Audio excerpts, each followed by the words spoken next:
is a moonlight.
I'm doing great. A little bummed. L7's same division. We kind of had a forfeit tonight, but I'm excited to be able to cast. It's going to be a treat.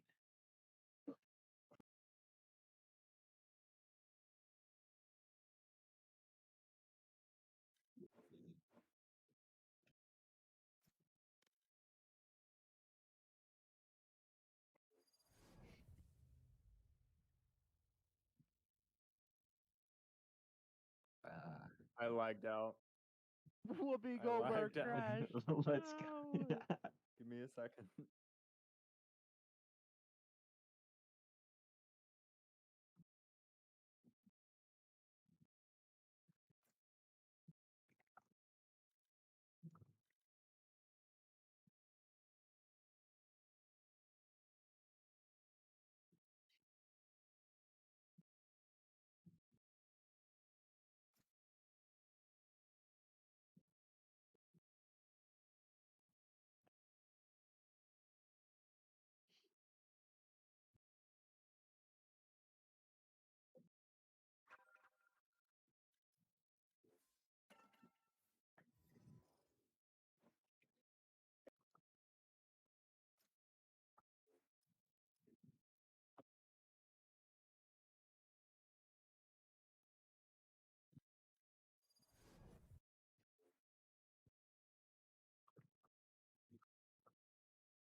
I mean,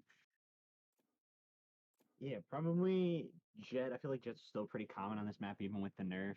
You get a Killjoy. Really, your smoke of choice. All of them, I think, are pretty strong here.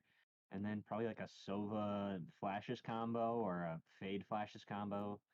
It just depends on what the teams are feeling for tonight.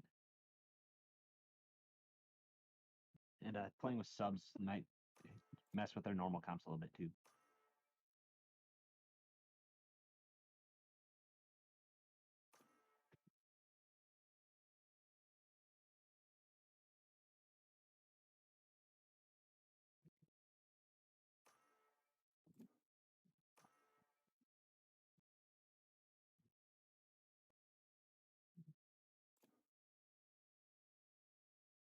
It's Yeah, I mean it's pretty standard of old before Fade was introduced in the Sova meta, so no real big changes there. And I know Gucci and Tony, having played against them, they primarily only run those two agents, so to see them kind of lock in those roles is not a huge surprise for me. Select your agent. Looking on the other side, gonna see a Raze instead of a Sky, and other than that, pretty much everything the same. Definitely an interesting decision.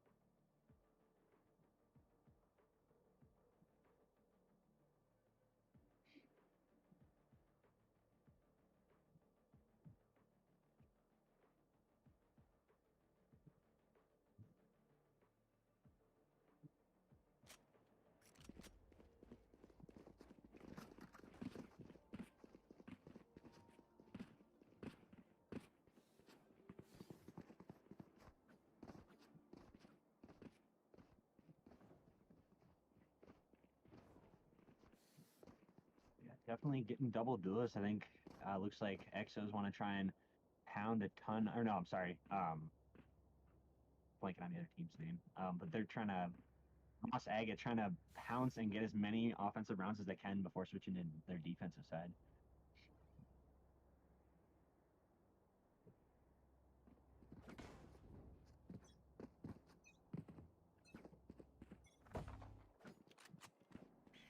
Blinded.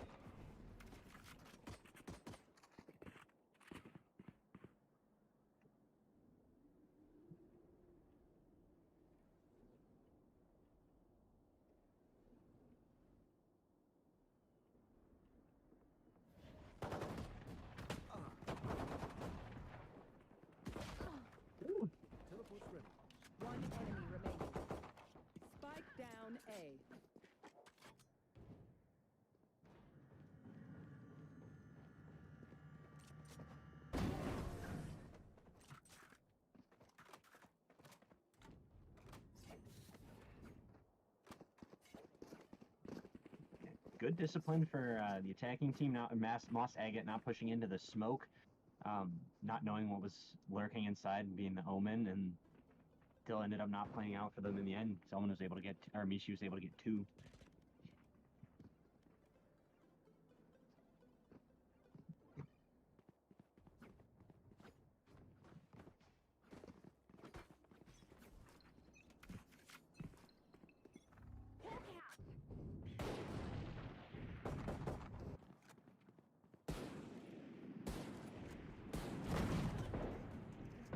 Spike down mid.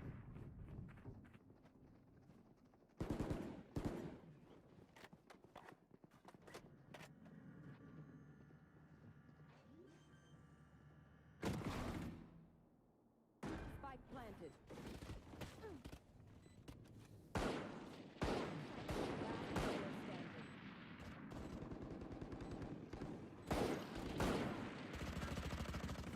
Careful. Come here.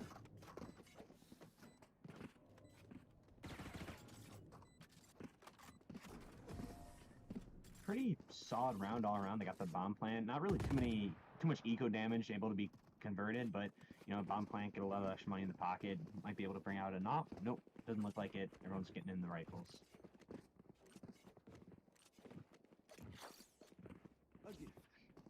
Yeah, absolutely. Everyone kind of off to a slow start on Moss Agate right now. We'll see how their first gun round plays out.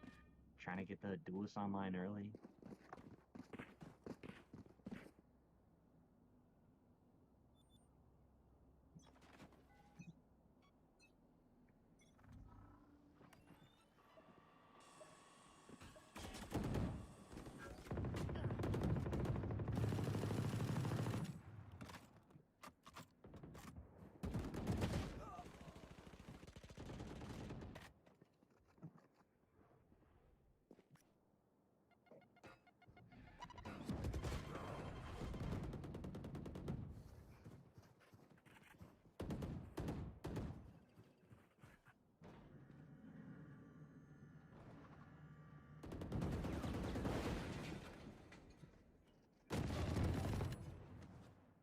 Spike down mid.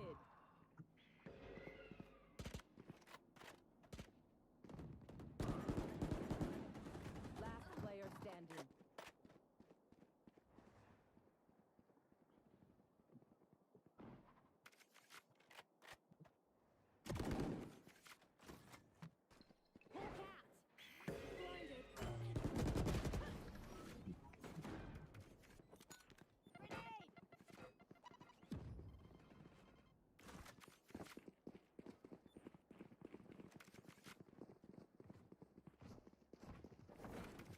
Really good try. Almost, if she gets that kill, or Sky, Xeno gets that kill in mid, I think the round is definitely strongly in her favor. Both remaining 2 players were on 1 tap HP with the Bulldogs. So a little unlucky on that flash, but there's always next round.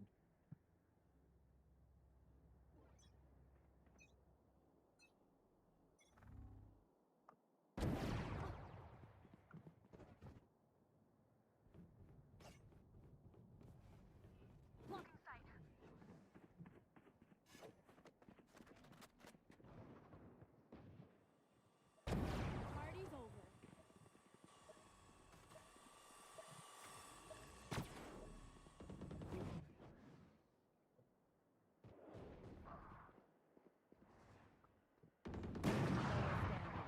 Spike down B.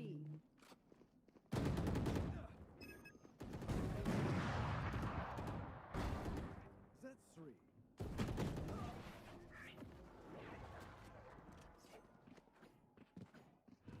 Shadows traveling.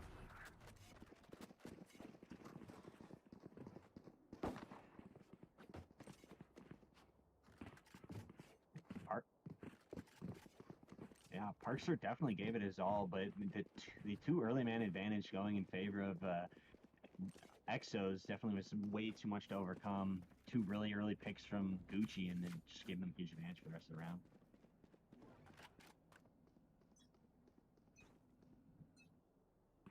You want to play? Let's play.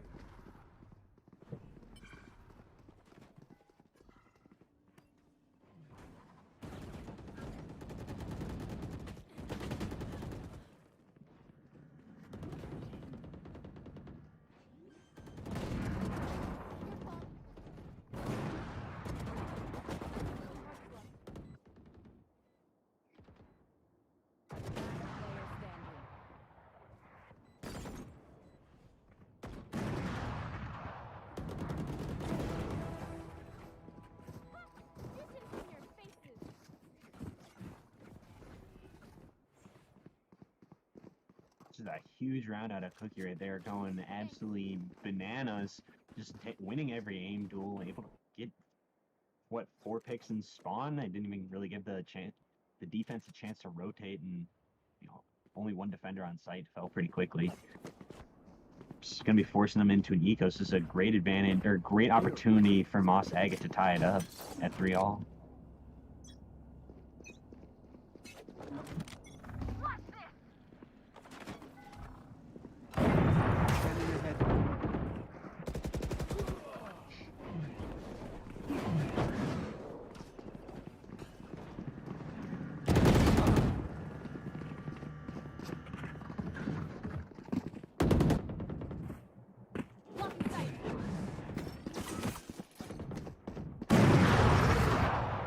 Spike planted. Player standing.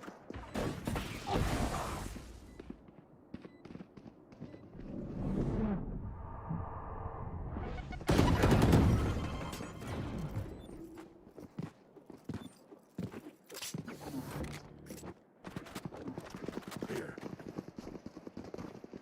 Gun here.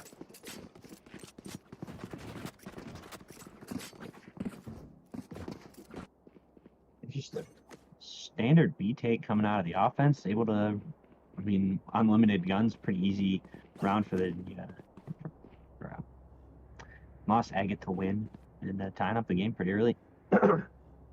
Excuse me. Looking like they're going to be kind of leaning towards this A site, and it's just going to be to Mishi and Zeno, with Gucci leaning towards tiles with that operator.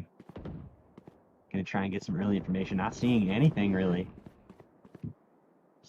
Parkshire's not made his presence known in mid. Site is going to be completely given up. Looks like they're going to be playing retake.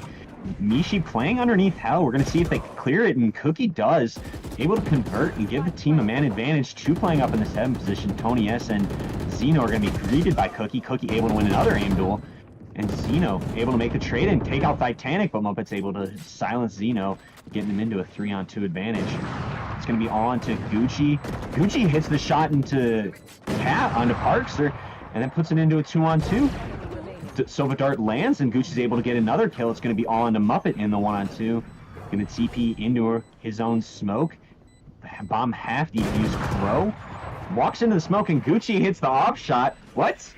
What a nice shot. Able to close the round and get back the momentum going in favor of Exos. Definitely a kind of crazy finish to the round. Zeno and Gucci able to combine for the 5-piece. Get that lead back in their favor.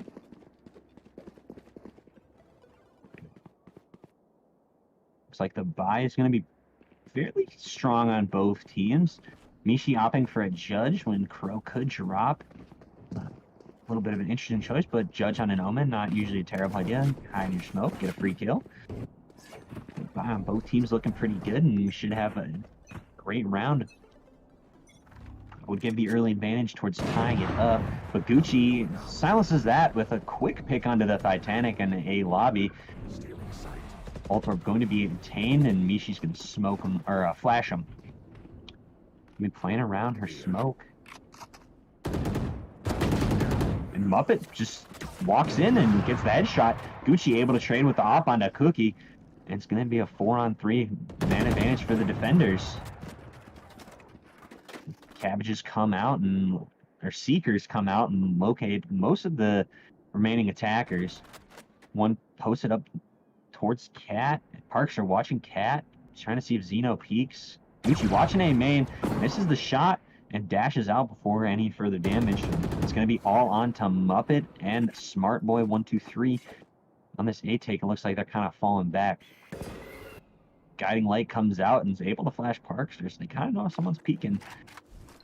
And everyone's leaning towards the A side right now. The only person remotely close to B is Crow, and he's even just playing for a retake. It looks like they just want to fight for A side here. left. The Cat take is on. Parkster leading the way with the operator all scoped in. They're going very quiet about it. Tony S playing inside Muppet smoke, and Zeno holding in this garden position, which is going to come in, and a double kill for Zeno. Smart Boy able to trade it out, but he has no idea that Tony is lurking in the smoke. Walks into it, and Tony's able to lock in the 5th round for the defense. they're looking pretty good right now. Both teams fighting for a playoff spot, as mentioned earlier, I believe. Looking like it's going to be another force buy for the offense. Should have enough money. Rifles on everyone. It's going to be a judge on Parkster. And Cookie looks like he's going to pop his ult. Maybe could drop over a rifle to Parkster, but for some reason, they decide not to go that route. Full rifles and operator on the opposing team. Gucci looking towards tiles early while the B-lane is on. Tony S playing inside B main. TP's out right away. Must have heard something that did not feel safe. Tony gonna be running his way out, or Parkster's gonna be running his way out. Tony able to convert onto the kill. Tony pushes through the smoke, unable to get the kill onto Cookie. Cookie's able to shut him down. Crow and Zeno combined for kills, and it is a 4-on-2. Crow playing back sight. Smart Boy coming in lane, unable to get the kill. Gucci takes down Cookie, and Gucci takes down Smart Boy as well. That is a 6th round and a guaranteed tie of the half, but the way things are going, after that little spurt in the middle, looks like Exos have found their rhythm again and should be kind of coasting their way towards a half win at the minimum. Buy on the other side on Moss Agate's not looking too hot. Couple of rifles, couple of pistols, a judge being brought in, but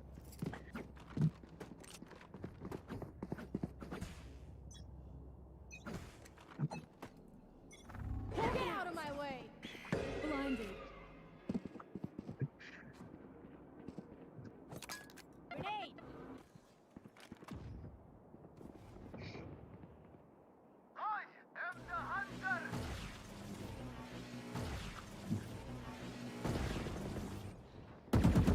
Nowhere to run!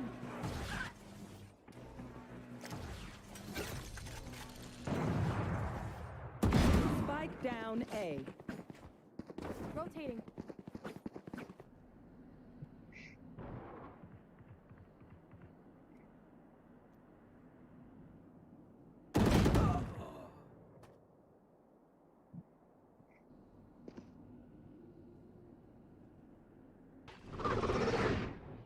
There they are.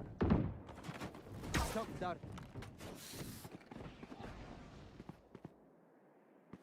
One enemy remaining.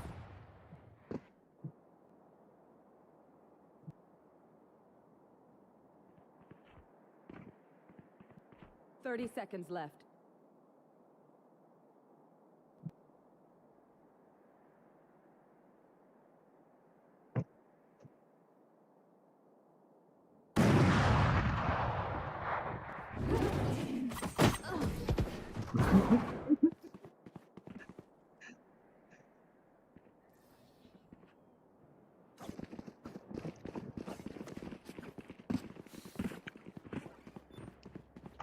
locking in that first half win is Exos. That's pretty big when you got the opposing team's comp being pretty attack heavy.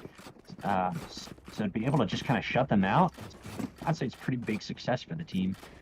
Looking like a equal round going into final round bye to at least get that 8-4 half.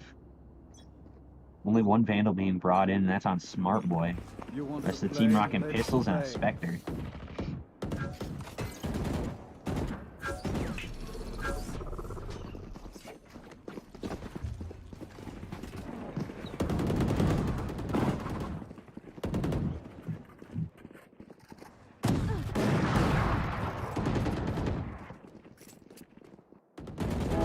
Killed their omen. Teleport ready. Spike planted. One enemy remaining.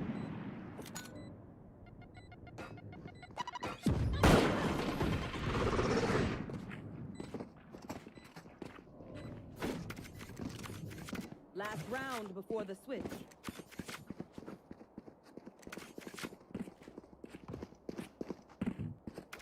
Yeah, definitely not what you would have expected with the guns being brought in. I mean, they did have the tour de force, but I don't even think it converted, or don't believe it converted a kill. So huge out of Titanic to hit 3 with the Marshall. Or, yeah, Marshall. I was thinking CS for a second. Yeah, looking like it could be a pretty big battle. 7-5 definitely on the cards the way both teams playing right now. No real ults, just the tour de force on Tony.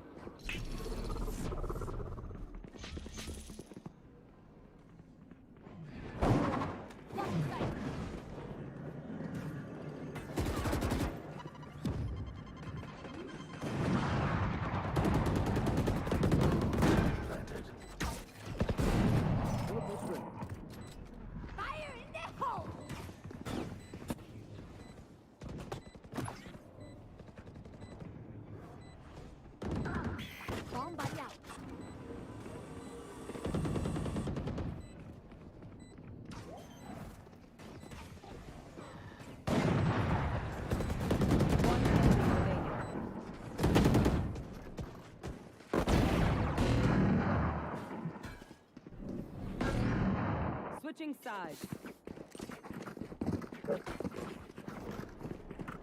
Not sure what happened on the Titanic. Pop the ult, didn't use it. Like you said, could just been a spectator bug, but if it did pop, or it was popped, would have been a huge round-changing ult if it was able to land on somebody. Unable to do so in the defense playing site retake. Exos playing site retake. Didn't even really contest it all 5-on-5, and they won it pretty easily. I think only losing one player.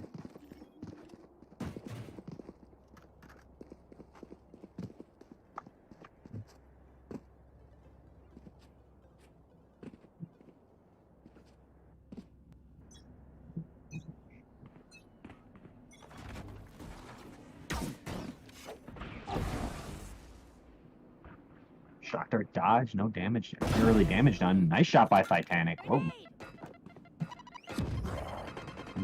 Nade converts a little bit of damage onto Michi. Enemy marked.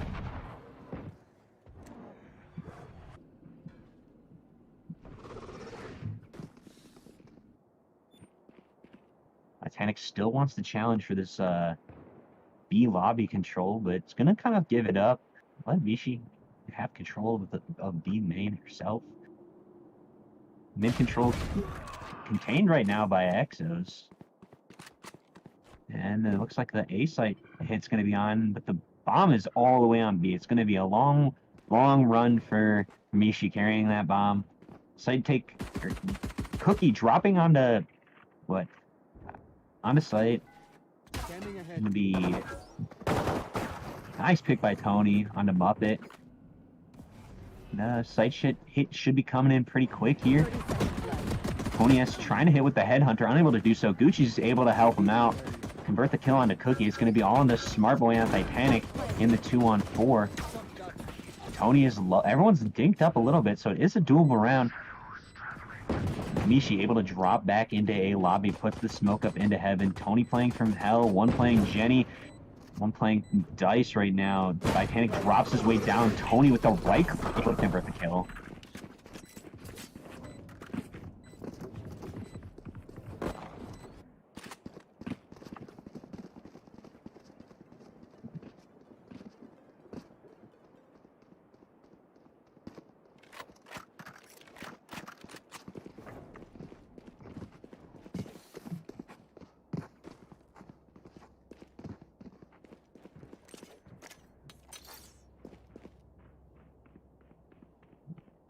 In you go.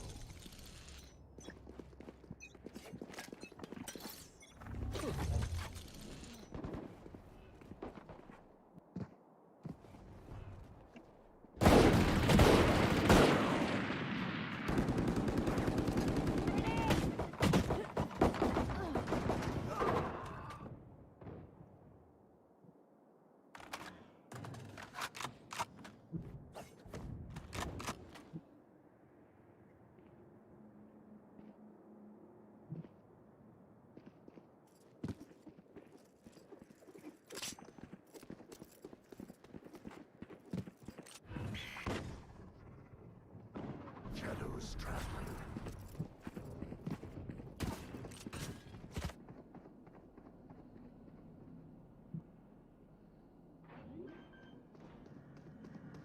One enemy remaining.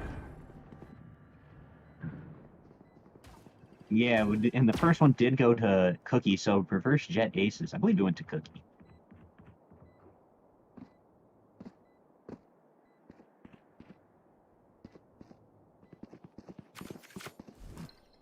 Pull cap. Blinded.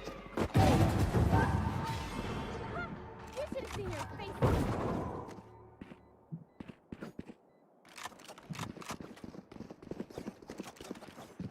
And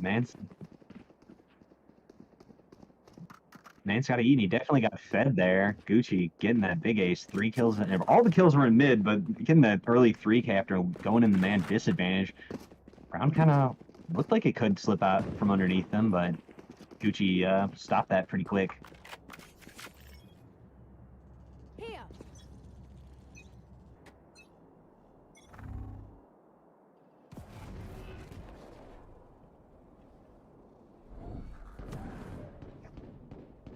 Blinding.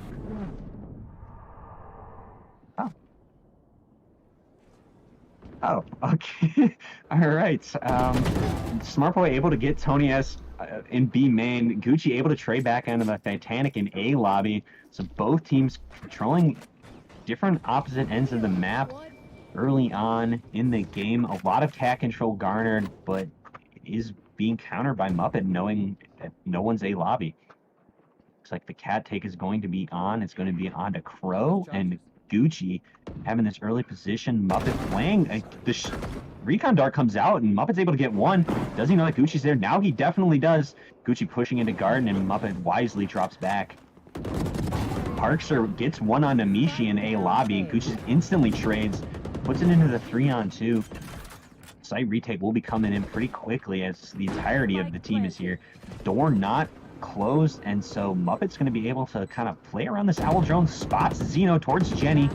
Gucci's position unknown. Muppet takes down Xeno, and Smart Boy converts onto Gucci. Out of charges. And that is going to be a 5th round on the board for Moss Agate. They're going to try and begin this comeback early on. 3 rounds needed for Exos. This is definitely a very doable comeback. Only Hello. have 5 rounds to go. Hi to the stream. Hi everyone. I'm Chill the Rose. I've been muted this whole stream because my input device was wrong and I never noticed. Didn't pick it up, so hello! I've been trying to cast most of this game and none of you have heard me. My apologies. I'm new at this and didn't remember to check. But yes, 10-5 now. A pretty decent bonus round, all things considered, either way, from the Exos as they took 2 guns offline, did some damage, got the spike down. They have lots of money, and as we can see, Moss Agate, not a lot going into the rest of this round for them, should they lose out. As it looks like a default play is coming in, as Parkster is actually going to go down first to Tony S. Crow's going to take a lot of damage, though, from these paint shells. Less than I expected. Ooh, nice shot from Muppet. So, It's been a monster in chat right now. some spam comes back his way, but it'll be a 4v4 now.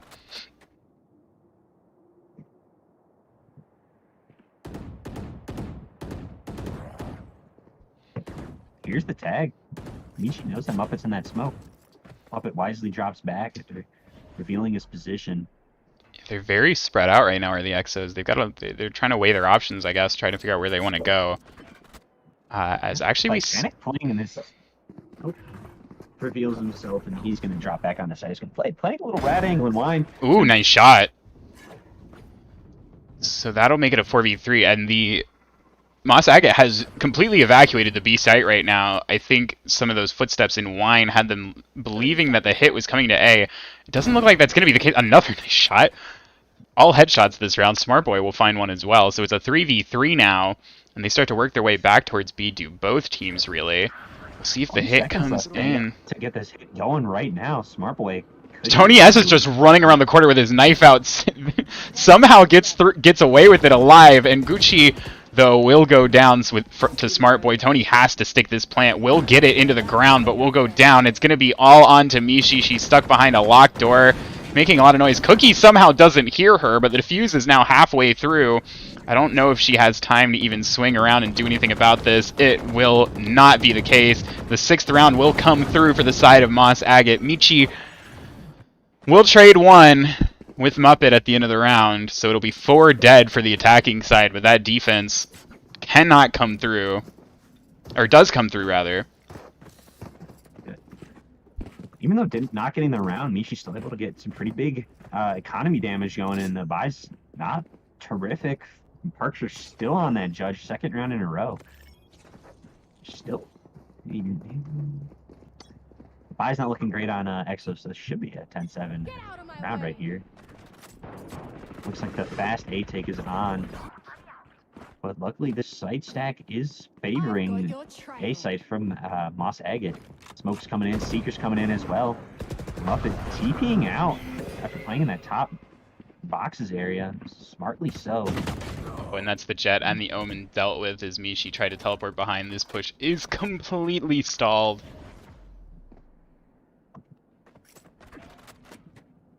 And apologies, I was apparently very, very loud. Hopefully I am less loud now.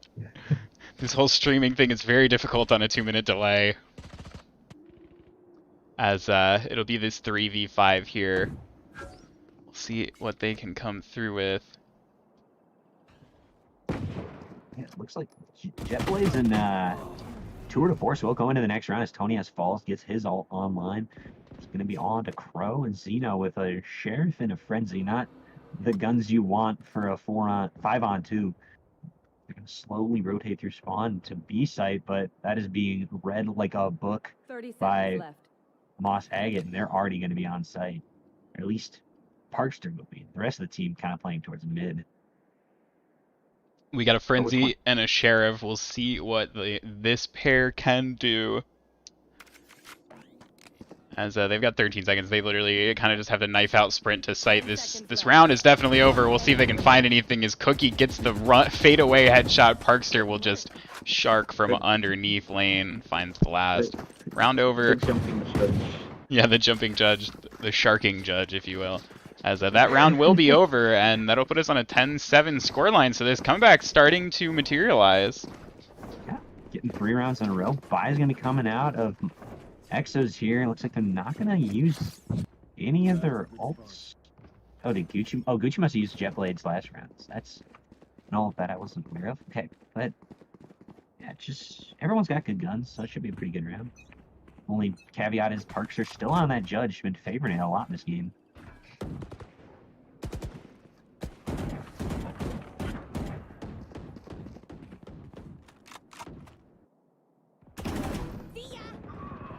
Titanic pushes up A lobby, able to take down Gucci. Crow and Xeno trade Parkster and Titanic, and so it is going to be all on to the 3 of Cook. Oh, Mishi should see Muppet, but Crow deals with him anyways. And that is a... I think the kill would have gone either way for Exos, but just a little funny there. Cookie and Smart Boy into the 4-on-2. Bomb towards B is going to be picked up. It's going to be run through mid. Stops at tiles. Looks like they're still trying to debate on what they want to do. Cookie playing towards CT and Crow playing towards deep spawn. Exos are almost taking this a little too carefully. They could, smartly perhaps, but they should just, looks like they're going to group up as 3 here. Let Mishi continue to lurk. They're going to hit the B site. Execute, or not even really an execute, but the, oh, the Trailblazers were coming in. Mishi got with her gun out, but does find Smart Boy. Cookie now left in the 1v4. Does find the first. As the spike will go down, turns around, shot goes wide, so had a chance, but Mishi readjusts the aim, takes off the head of Cookie. That'll be 11 now on the board as the comeback might be grinding to a halt here, as maybe the Exos have figured out how to win rounds in this second half, and they just need 2 more to close out this map. Bai's still strong out of the defense, so this will be the decider right here. If Moss Agate loses, it's definitely going to be not looking great. The econ not supremely strong. They would still have 2 guns at least. Tour de Force coming in out of Parks, dude, and out of Tony, dueling Tour de Forces. Gonna pop from the shadows, swing towards Cat, dodges the Tour de Force shot. Titanic taken down to 16 HP. A lot of aggressive plays coming out from the defense right now. None of them really pan out though.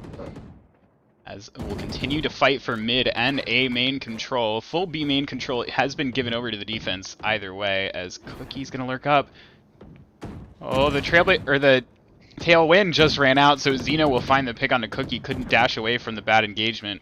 Parkster's gonna get droned off this angle. Should be able to rendezvous away if he needs to. As we can see some other members of Exos pushing their way up Cat. They actually might be setting up for an A hit here, and it looks like that's what the plan is. There are still 2 players on B right now, and that's gonna start the rotate as the Trailblazer comes through Catwalk. The guiding light will follow. I think everyone's blind here. Muppet will find Gucci. And Xeno's actually getting tagged up by this 100-3. The Titanic finds one as well with the showstopper. Suddenly, this 5v4 is turned into a 4v2. And now the side of Exo is looking for anything. Tony S has been pinged by the trademark. They're going to have to go B and go B fast here. I'm not even sure they have time to run on site and plant, even if they wanted to. They have to get across this position. Somehow Parkster will find one. Smart Boy will find the other. That round went from looking like a nice, sure round for the Exos to really bad, really fast. No trade came in on that cat fight, and then 2 ultimates found kills for the defense, and that'll put 8 on the board for Moss Agate. Yeah, huge value out of Moss Agate's all time. They burned all of them but cookies in that round and be able to convert the round because of it. Buy on the other side, not looking so good. Exos might be giving up that 9th round. I guess it looks better than I thought. You know, four rifles, and then you got Gucci on Xeno going to be stuck with the rifle and short end of the stick there. As we get into this round, again, another nice slow round already coming out from the Exos. Misha takes down Titanic and A Lobby, and that's the entirety of the A side giving up, but they're still leaning towards mid right now, and the offense is rotating away. Muppet catches a timing on the Crow. Nice shot. Now they are returning back to that A site. It's going to be all on to Cookie playing from heaven with an all to do 4 walking his way, but rotate should be coming in pretty quick as Smart Boy has made his way out of B lobby and should be able to calm over. Looks like they're just going to play retake. And the hit comes Cookie's in. Playing around this. Yeah, we'll see if Cookie can find a timing, and Will finds the first onto Gucci. It's now a 3v4 as the spike will get planted. Tony S will find one as well, and the Seekers come out. Xeno will find Muppet. So now a much more difficult retake for the side of Moss Agate. Tony S is going to find Parkster. This could be 12 on the board. Smart Boy is going to have to clutch up to keep this buffer alive for his team. He's got 3 rifles staring down his angle. Players are a little low, but that heal did come through for a second. The flash goes behind him, but isn't holding the angle perfectly. Couldn't have predicted which side of the smoke they're going to come out of goes down. It's going to be 12-8. This is match point on the board for the Exos, and a big series here with big playoff implications.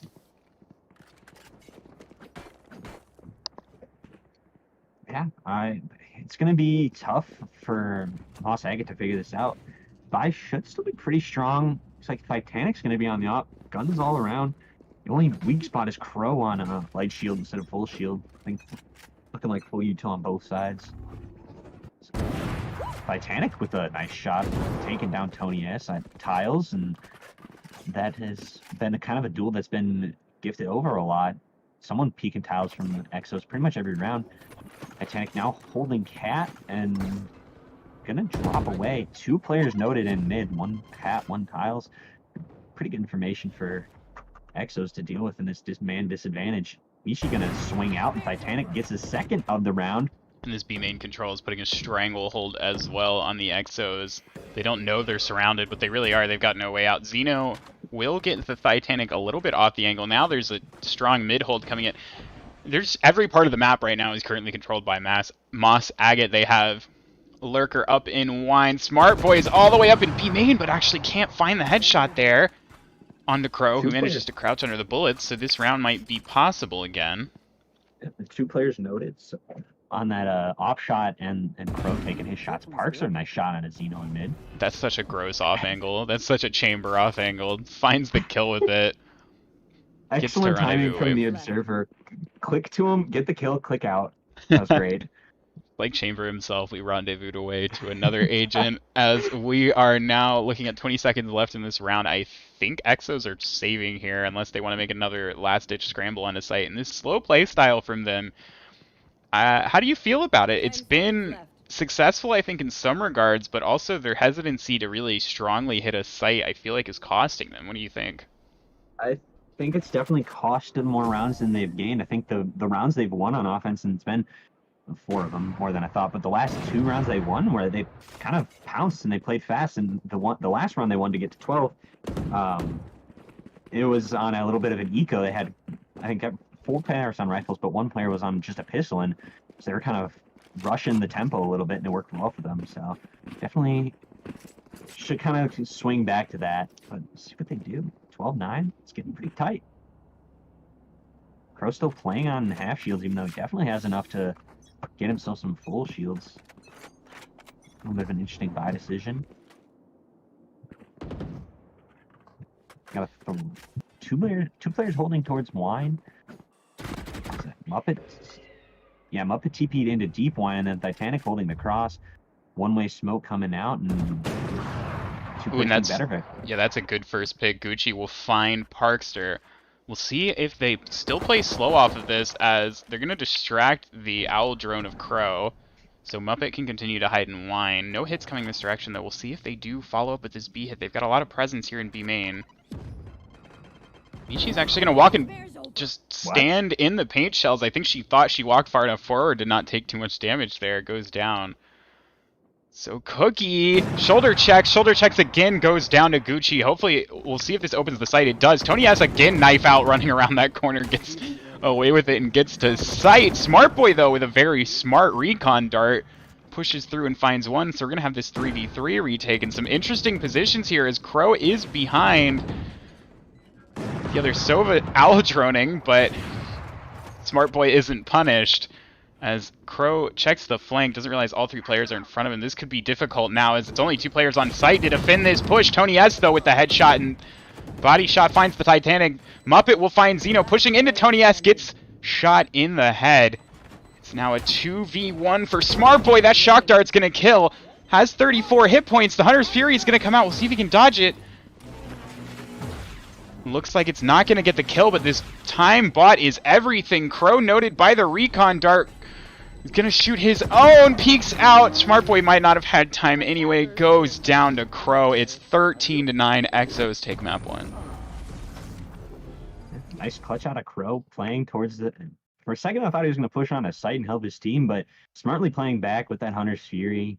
No need to play on site at all. It was pretty much done deal from there. Real battle out of both teams.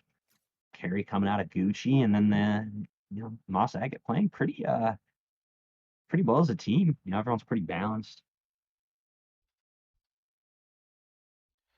So the first map will go the way of the Exos. They will take it 13-9. We will be back. Map 2 will be Haven. Don't go anywhere. Hopefully our audio issues are all addressed this time. So when we come back for map 2, everything will hopefully be a little better. We'll be back in about 7.5.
welcome back. We're here for map 2 between Moss, Agate, and the Exos. Map 2 will be Haven. We're about to get in. First map of Ascent was won by the Exos 13-9. I am once again Chill the Rose here with Nadesy. Nadesy, what'd you think of our first map? That was definitely a battle. I was thoroughly entertained. Great team play on both sides, and yeah, just going in favor of the Exos, one step closer to hopefully locking in that playoff berth. For sure. And we're going to get into agent select here for Haven in just a moment while I will start messing around with all my little production things to get ready for the next series. But yeah, we're going to get into agent select here for map 2, which is Haven. Once again, Exos will be defending first with Moss, Agate on the attack. I have a feeling we're going to just see a lot of the same comp as Ascent. Not really too many changes, knowing how both teams kind of operate. A little Gucci teasing every agent under the sun, eventually blocking in his one and only pick of Jet.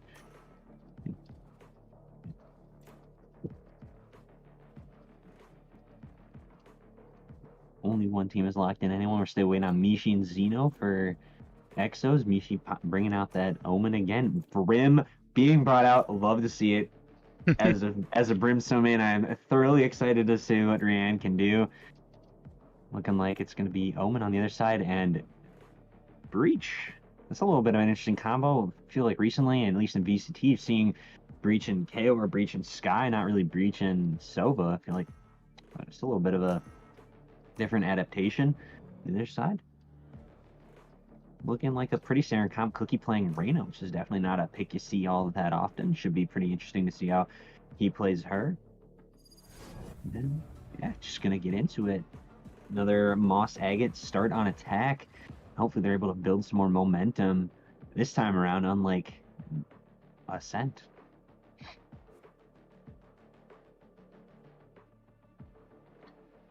Alright, so yeah, save wide joy as we get into map 2. Once again, Moss Agate will be on attack, Exos on defense. Moss Agate really could use this second map pickup for themselves here to keep themselves, you know, at a winning record.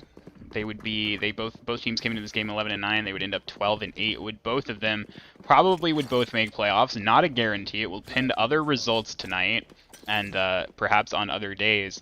But obviously, it'll pin to other results of the last round of Masters matches, which are scheduled for today. That's not ready. That's both these. 12-10, not 12-8. Not that big. Yes, sorry. Math. Never do math on stream. It is a simple lesson, but one I always have to learn again the same. As it looks like the C hit will be the order of the day for Moss Agate.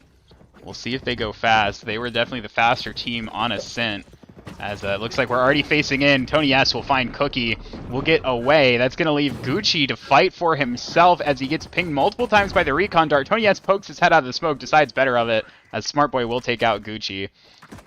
We'll see if Mishi, once again, with her shorty, can do anything. She crouches in yet another smoke on the pistol round. Has to fall out eventually, because that will go down. That's a classic for herself. Is this going to be a 4v4 retake? No one on the flanks. It's going to be everyone coming from spawn. Nice shot by Muppet on a Tony in the garage. The Aldrone has come out. We'll see if they push off of that. They've got to do the 3v4 now. Here comes the paranoia. Zeno's already in sight a little bit, and they're both going to push out. Rianne getting noted by the recon dart. Two players getting noted by the recon dart, but it'll be a 1-for-1. It leaves Crow in a 1v3. Those right clicks not good enough. He'll go down to Rianne. It'll be the first round on the board for Moss Agate, who again could use this win and are off to a good start. Yeah, good play out of Moss Agate. Losing Cookie early, still just said, screw it, we're taking the site. And we're taking it pretty effortlessly. Really only after Tony disappearing with the rendezvous, Gucci taken down pretty quickly with the myriad of util being placed in his position. And then just playing a pretty soft retake, only one falling on that 4-on-4. Pretty good round by them. Alright, so second round, we'll see, of course, the advantaged buy coming in for the offenses. It looks like they want to go B. And they are just going to get on this site pretty much uncontested. There's nobody here from the Exos to defend it. Cookie's all the way in the back of the site. Zeno trying to fast flank is going to go down to Parkster. See if they can make anything happen in this 4v5 retake. Mishi on the flank angle, not noted by Muppet yet. She could be a threat in this round, but she's heard Tony jumping around. Her crosshair is baited. She's not looking as Muppet will take her down. Tony S getting some free shots, and Crow actually finds one with the shorty, but Rianne will trace with Gucci also finds one with the shorty. Rianne finally cleans up for 3, who has subbed back in for Moss Agate for this map too, and is already making an impact in that with those eco frags and with a couple in the pistols. So that'll put him on 5, and that will put Moss Agate 2-0 up. One off of the orbital strike, so very impactful ult for either clearing out positions on the map or just doing a ton of damage on the defuse. Getting that ult into play early would be a very big for them, especially considering they're on the weaker guns this round. Scanning ahead. Just 2 noted off that, but should be enough information to not have anyone rotate over. Bunch of noise being made as they kind of slowly inch their way up. Kind of cutting noise now. Ultorb going to be grabbed by Muppet and not Rianne. A ton of damage going to be dealt to Crow through the smoke. Actually, less than I thought, but still a decent amount, especially considering it's a long-range Spectre. Tony making his way over on the rotate, and it's going to be Mishi and Gucci holding the entire opposite side of the map. Fault line and aftershock coming through, and this site take should be coming in hot and heavy. Leers coming in, flashes should be coming in as well from Muppet, noted by the recon dart. And everybody's blind. Tony S will find 2. Muppet will find 2 though. Sights opened up. Spike should be going down. So it'll be Gucci and forget who they're Mishi, of course, on the retake. Mishi with the judge, gonna have to make it work here. Actually could have swung out and found some kills on those close angles on Graffiti. Had the better guns, did the Exos, but they're going to have to make them work in this retake as Gucci will find the first, though can't find the second. Cookie will find that, and Mishi missed the first couple shots with the judge, does take down Cookie, but it opens up enough time to get traded. It'll be the bonus round going into the favor of Moss Agate as they're making an early statement on Haven as they try to split this series. Yeah, off to a very strong start in the first 3 rounds, especially winning that bonus on this map's pretty big. Getting 2 pretty impactful ults online as well with the orbital strike and I am blanking on Breach's name, Rolling Thunder. There we go. And yeah, just some shotguns and pistols coming out of Exos as they try and get something, try and stop this early momentum for Moss Agate. Parks of Big Sound, Xeno, and A long. But it's a B hit that's going to be coming in eventually. Tony and Gucci going to be on the receiving end of this. Tony falling. We'll see if they expect Gucci to be playing around this smoke. I feel like I've seen Crow with that Bucky out, that exact Bucky skin, at least 3 or 4 times in the first map, and he's got it out again. He's lurked up into bricks. We'll see if Moss Agate walk that direction as they're taking some control of the middle of the map right now. Playing pretty carefully, kind of reminiscent of the way Exos played their attacking half on Ascent, which they did eventually convert into that victory. It looks like, though, the time for quietness has passed. Gucci, though, with the shorty will find the first. Parkster, though, there for the trade. And now the crunch has come fully into sight. Spike's going to go down. Mishi, oh no. Is that a Bucky right-click I see? That thing does nothing. She'll shoot off some damage, but will take some of her own as... it'll be her and Crow with the shotgun hero retakes attempting to come in here. Recon Dart going into garage, gonna clear it out, not see anything. A little bit of information, not sure how much they can actually get with it. Eventually connects the share of shots. Will be traded though. Crow's got to come up 1v3 here. Time against him. Only the Bucky and that Sheriff to work with. Has the Hunter's Fury, but I don't expect that to come out, as he might just try to bait someone into staying around a little too long, or try to get a late swing. Doesn't work out for him. Goes down to Cookie with the better gun. So that will be 4 up on the board. A bit of an expected round there, considering the economy difference. We're actually going to see an early timeout coming in from the side of the Exos. Tony S wants his team to talk this through a little bit. What do you think they might be talking about here as they go into this timeout after just 4 rounds? Yeah, I mean, they've been kind of getting Moss Agate's pretty much been having their way so far. So I think they're just kind of trying to game plan about how they're going to stop it. Maybe kind of just continue to play retake on one of the sites and stack a different site a little more heavily than they have been before. Looks like some pings coming out for both teams, figuring out where they want to hit. It looks like probably a B hit from the pings off of Moss Agate. Completely unrelated. I just wanted to bring something to light that I thought was really, really smart by Crow. He was 5 out of 7 off of his Hunter's Fury, and smartly before the bomb gets down, grabs a long ult orb, guaranteeing bringing Hunter's Fury into this round. Whether he died, he ended up getting a kill onto I don't remember exactly who, Rian. but either way, guaranteeing his Hunter's Fury, which is something. It's a small little detail that I absolutely love, and I thought was very smart. Yeah, as that timeout will come through, so nice little pickup you did note by Crow, who now has the Hunter's Fury online. Both are online, kind of a test of wits to see who pops it first, because you never know when you're going to get antied. No Killjoys on this map either, so no need to be holding it there. As Moss Agate's built up quite the wealth of ultimates as well, as they're going to go, like you said, for that B hit they were pinging about, and yeah, they're just going to throw in the Rolling Thunder. Mishi's getting tagged by the Recon Dart. She's going to go down. Tony S will find a trade, but can't get away with it. Will go down to Muppet, so it's 2 up for the side of Moss Agate in the trades. Crow, though, okay, will find one. So now it's a 3v3 retake, and the Orbital Strike is online. And all of these players are retaking from the A-Link side, which is smoked off right now, so it might be a bit difficult to get through. Here. Grimsco's Orbital Strike rate, I think, very close. They would likely check this. I don't know if he's going to be able to pop it here.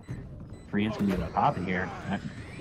He does actually go for it earlier. That forces Gucci to peek out, who will go down. It's now Crow here trying to stick. Gonna have to, you think. Doesn't have the time for it. Muppet will find both. Xeno good enough to take one out, but just not really a position to win that round. Moss Agate with a nice play, a nice take on a B, and good utility usage to just stall out that retake. You noted the Orbital Strike was really close up, but it was able to come out and really stalled the play from the retakers of Exos. That round goes to Moss Agate, who win the round out of the timeout. Yeah, definitely huge, very good set play coming out of Moss Agate right there, getting a very solid round on a retake. Burned pretty much every ult to get it. But, so they're going to be kind of low on going into these future rounds, and Tony misses the shot with the 2-4, is able to TP out. That's a really unfortunate miss, though. He will, though, find one, gets flashed off entirely, misses the first shot as he shoots blindly, gets traded out. That's the biggest threat for the Exos. Now down as the tour de force is offline with the chamber in the ground. They're going to have to make this 4v4 retake with nothing but pistols and shotguns, and that's not going to help at all. Cookie manages to lurk through the smoke, find 2 on a really nice timing. That should be the round over and done with, and it looks like Moss Agate are going to go up 6-0. They really want this map. Yeah, they really want... Yeah, try and at least have some chance to play us. Rian converts into 3K. I think that must have been the difference maker they were missing on Ascent, because he's off to a very, very strong start, especially playing Brimstone. Not someone you expect to be a high-power fragger. Economy is flowing. They should be pretty much good for buys for at least the next 3 or 4 rounds here. So it's a little bit of a mountain for Exos to climb right now. They are going to pull out an operator here, and it's going to be on C long again, which is unfortunately for the Exos not currently where Moss Agate's set up. And we're going to see immediately they take lobby control, though 4 of them will be noted. It doesn't look like that's slowing them down at all. Crow's probably going to be caught in no man's land here. He's going to lurk into the corner. We'll see how he can play out of this. He's about to have a lot of agents with a lot of guns pushing him. He does find the first, though, onto Cookie. Finds the and the third through the smoke.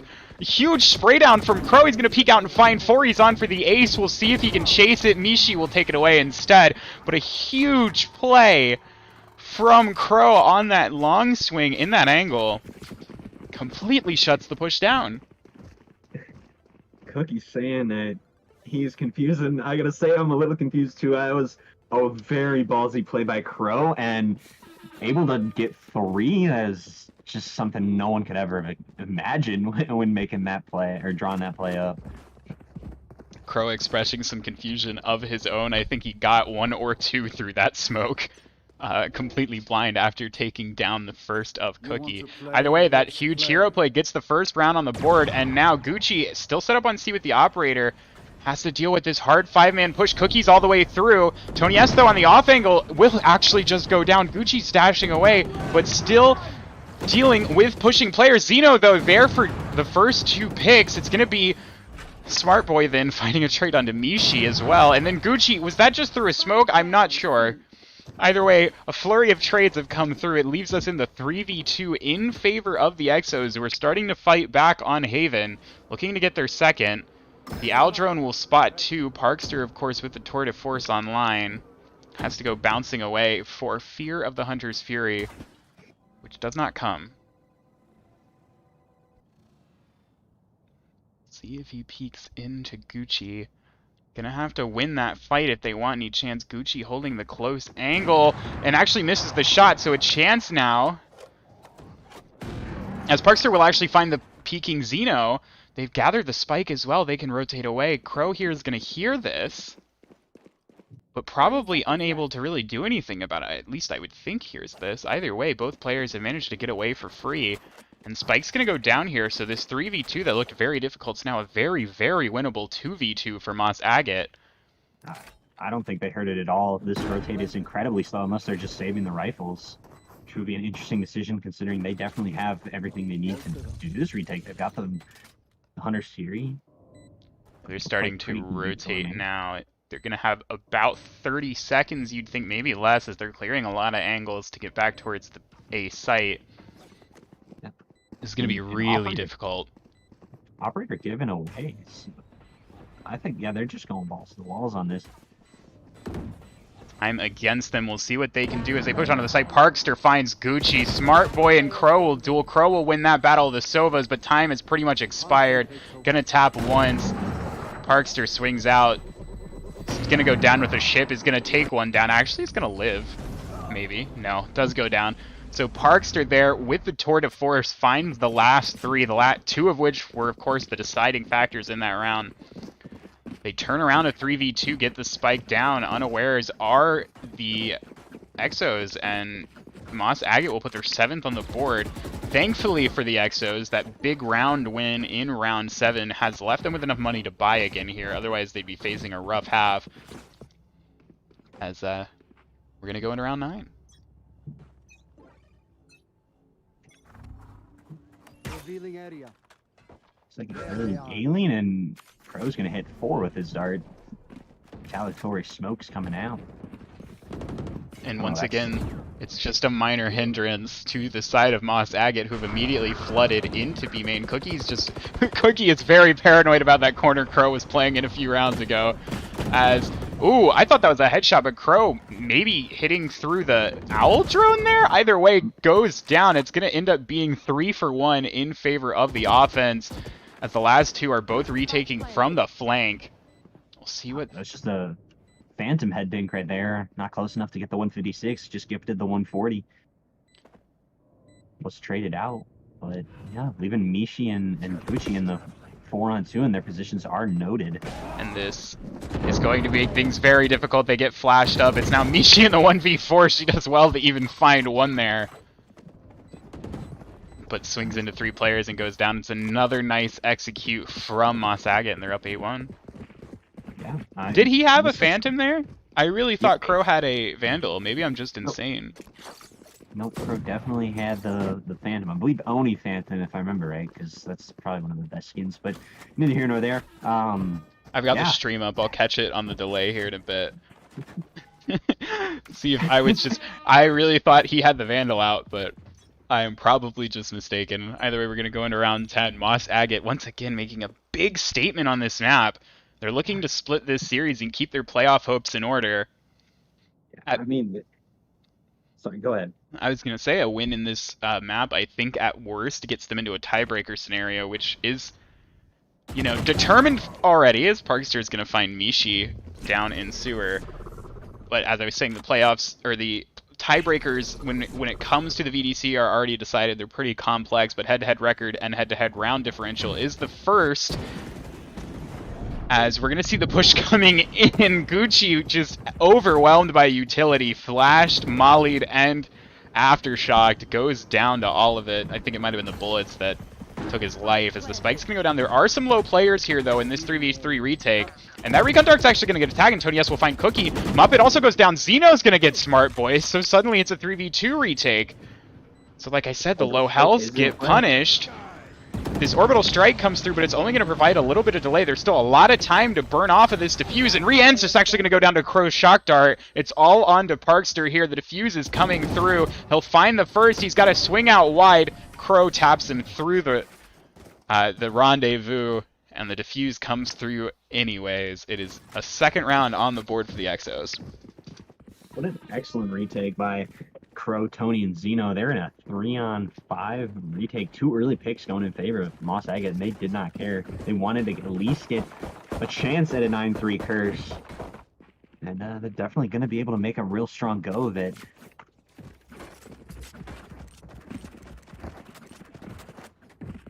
Moss Agate again playing a very balanced team game. No one really hard carrying at all. Everyone's pretty balanced in the kills and assists department. Yeah, it's been a team effort. You know, Rien and Muppet both at 10, 5, and 8 matching score lines on the agents that everyone gets confused because they kind of look similar. So maybe that's appropriate, but even with that, all the other members of the team have been doing quite well for themselves as well. As they're going to just go for the straight A execute. This forces Tony away. Mishi is tagged up by the Rolling Thunder and forced out into open space. She'll go down. A little bit of a misplacement on the Brim Smokes. Tony can make a play here. Perhaps. And also, this Hunter's Fury should delay the plant. And yeah, you were right. Tony does make the play. Spike is now down on the ground, so this is going to delay things a little bit. Muppet might have perhaps lurked unnoticed into this angle, but I think he realized he might have been noticed. Has to get away. Spike finally does go down, and Muppet will take out the other breach, but Gucci will find Reyna. Muppet now tagged up. Nice flashpoint, manages to find one, and actually will find 2 onto Tony S. It leaves Crow in a 1v3. Crow can't find the first. We'll go down to Smart Boy. It looked like things were going to get dicey there for Moss Agate, but they pull through regardless. And it's just a great round. Muppet putting on his Superman cape there a little bit, getting that 3K, playing around his own util very well, which is big complaint you hear about Breach is he's unable to play around his util super successfully, and Muppet made it work there. Yeah, Muppet's got a pretty huge score line. I was noting the 10, 5, and 8, and now Rien will be on 10, 6, and 8, both really good, but 13, 5, and 9, no matter how you slice it, that's some serious damage and, you know, help to the team. As they're going to start pushing down C again. It's just been straight sight hits so far for Moss Agate, and they're going for another one. They're going to have to deal with the shock darts. They're chipped up a little bit. Push coming through. Gucci, though, can't get the Blade Storm kills.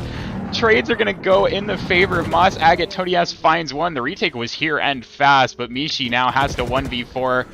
She can't do it. Cookie jumps through the smoke, finds her. It's 10-2 half for Moss Agate. The Exos are up against it if they want to 2-0 this series. Win map 2.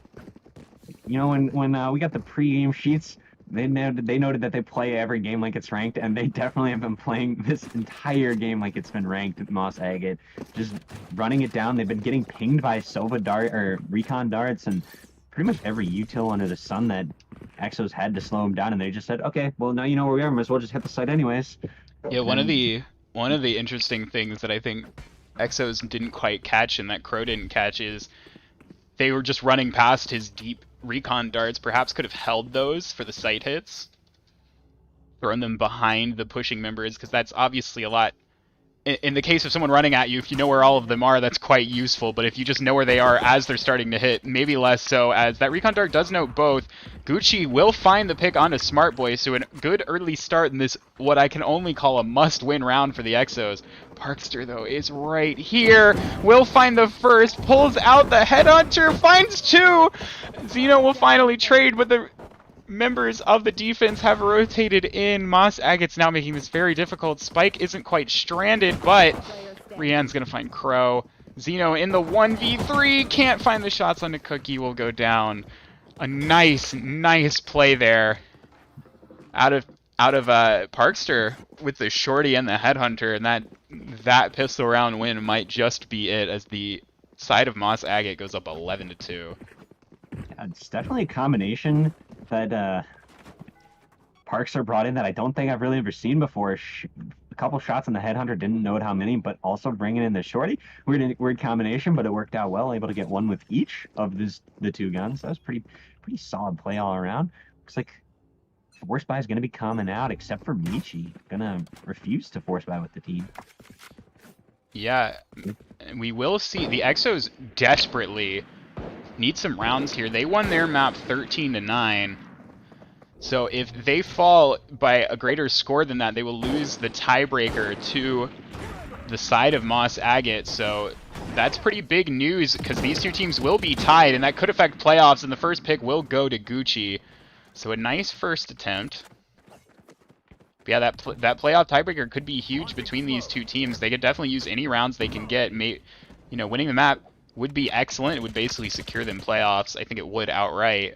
Yeah, it would outright secure them playoffs. But every round they can get, especially if they can get 2 or past 9, would be huge here. As the hit's coming in towards C, Crow's going to find Cookie. Only one player left on the site. It's Smart Boy with the Spectre. It's some low health targets here. Could start mowing them down. We'll find 1, we'll find 2, we'll find 3. Smart Boy's finally going to get traded out on the reload. But Rian is here to push out. Mishi, though, on the lurk, is going to put it into a 1v1. She's swinging out, though, to grab the Guardian. Goes down to Rian. The force up almost came through a couple of different times there for the Exos, but a huge play from Smart Boy and a cleanup from Rian is gonna put us on match point. Moss Agate. Looking like a completely different team sliding Rian into the team. 3 players on double-digit assists, which is not something you see every day. And Cookie not too far behind with 7, which is also not something you see a lot from Arena player. Usually you get maybe 1 assist if you're lucky. Yeah, just team play off the charts right now. Scanning ahead.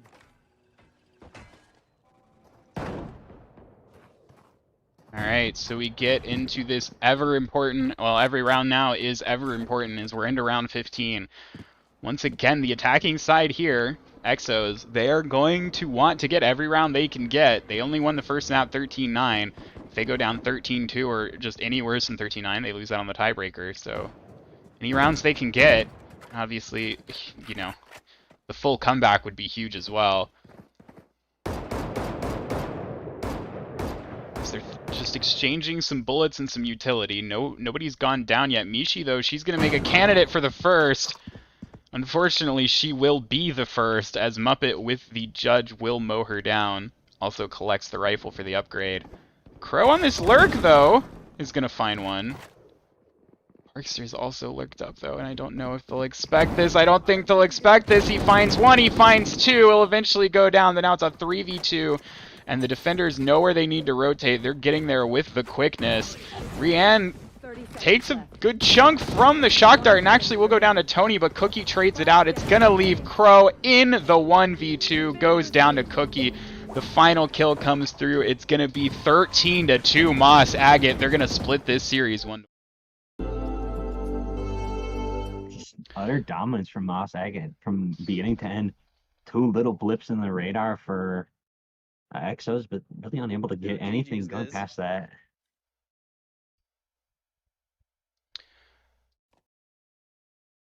Well, that will be our series. It's a 1-1 split, and though a 1-1 split, you can say it goes in favor of Moss Agate with the better round differential, which is, once again, pretty big here. But both teams taking a map, they both have a really solid chance with those 12-10 records of getting into playoffs here. Not a guarantee, though, which is important. They're going to be, I would assume, nervously awaiting the remaining results tonight and, coming in the next couple of days, perhaps. I think there's a match scheduled for tomorrow. But yeah, that'll do it for our first series tonight. And a close series. It goes 1-1. Map 2 maybe not as close, but a close first map. And a nice series split by these two teams. Yeah, overall, very solid series between both teams, bringing their A games, trying to not fall out of playoff contention. And yeah, like you kind of mentioned, just gonna have to see where the cards lie tonight. In about half an hour, teams are getting ready to get going with their remaining master schedules. I think the only other game up to this point that's been confirmed was my team L7 Blackjacks. Unfortunately, had to forfeit. We were going to be in a 4-on-5, and the team just decided not to go into it, which makes a lot of sense. Still a lot of important results up in the air in Master. Unfortunately for us, but maybe also fortunately, we won't be watching a Master match later tonight.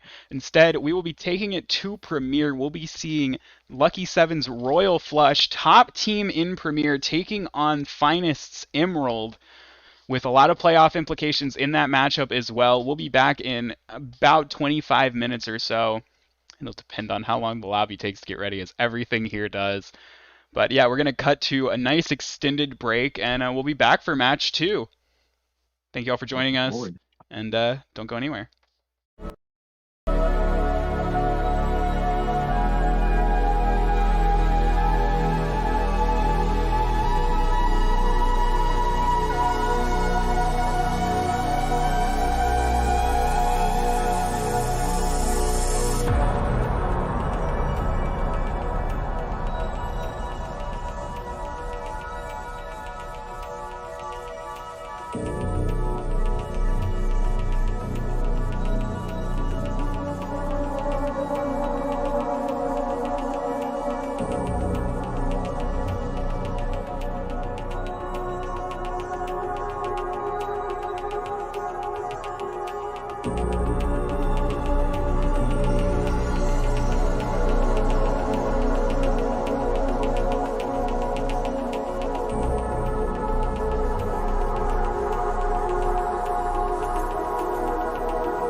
And welcome back to the VDC. We're back for match 2 tonight. We have a premier match between Lucky Seven's Royal Flush, who enter this matchup tonight at the top of the table with a 13-7 record, versus Finest Emerald at 9-11, fighting for a playoff spot.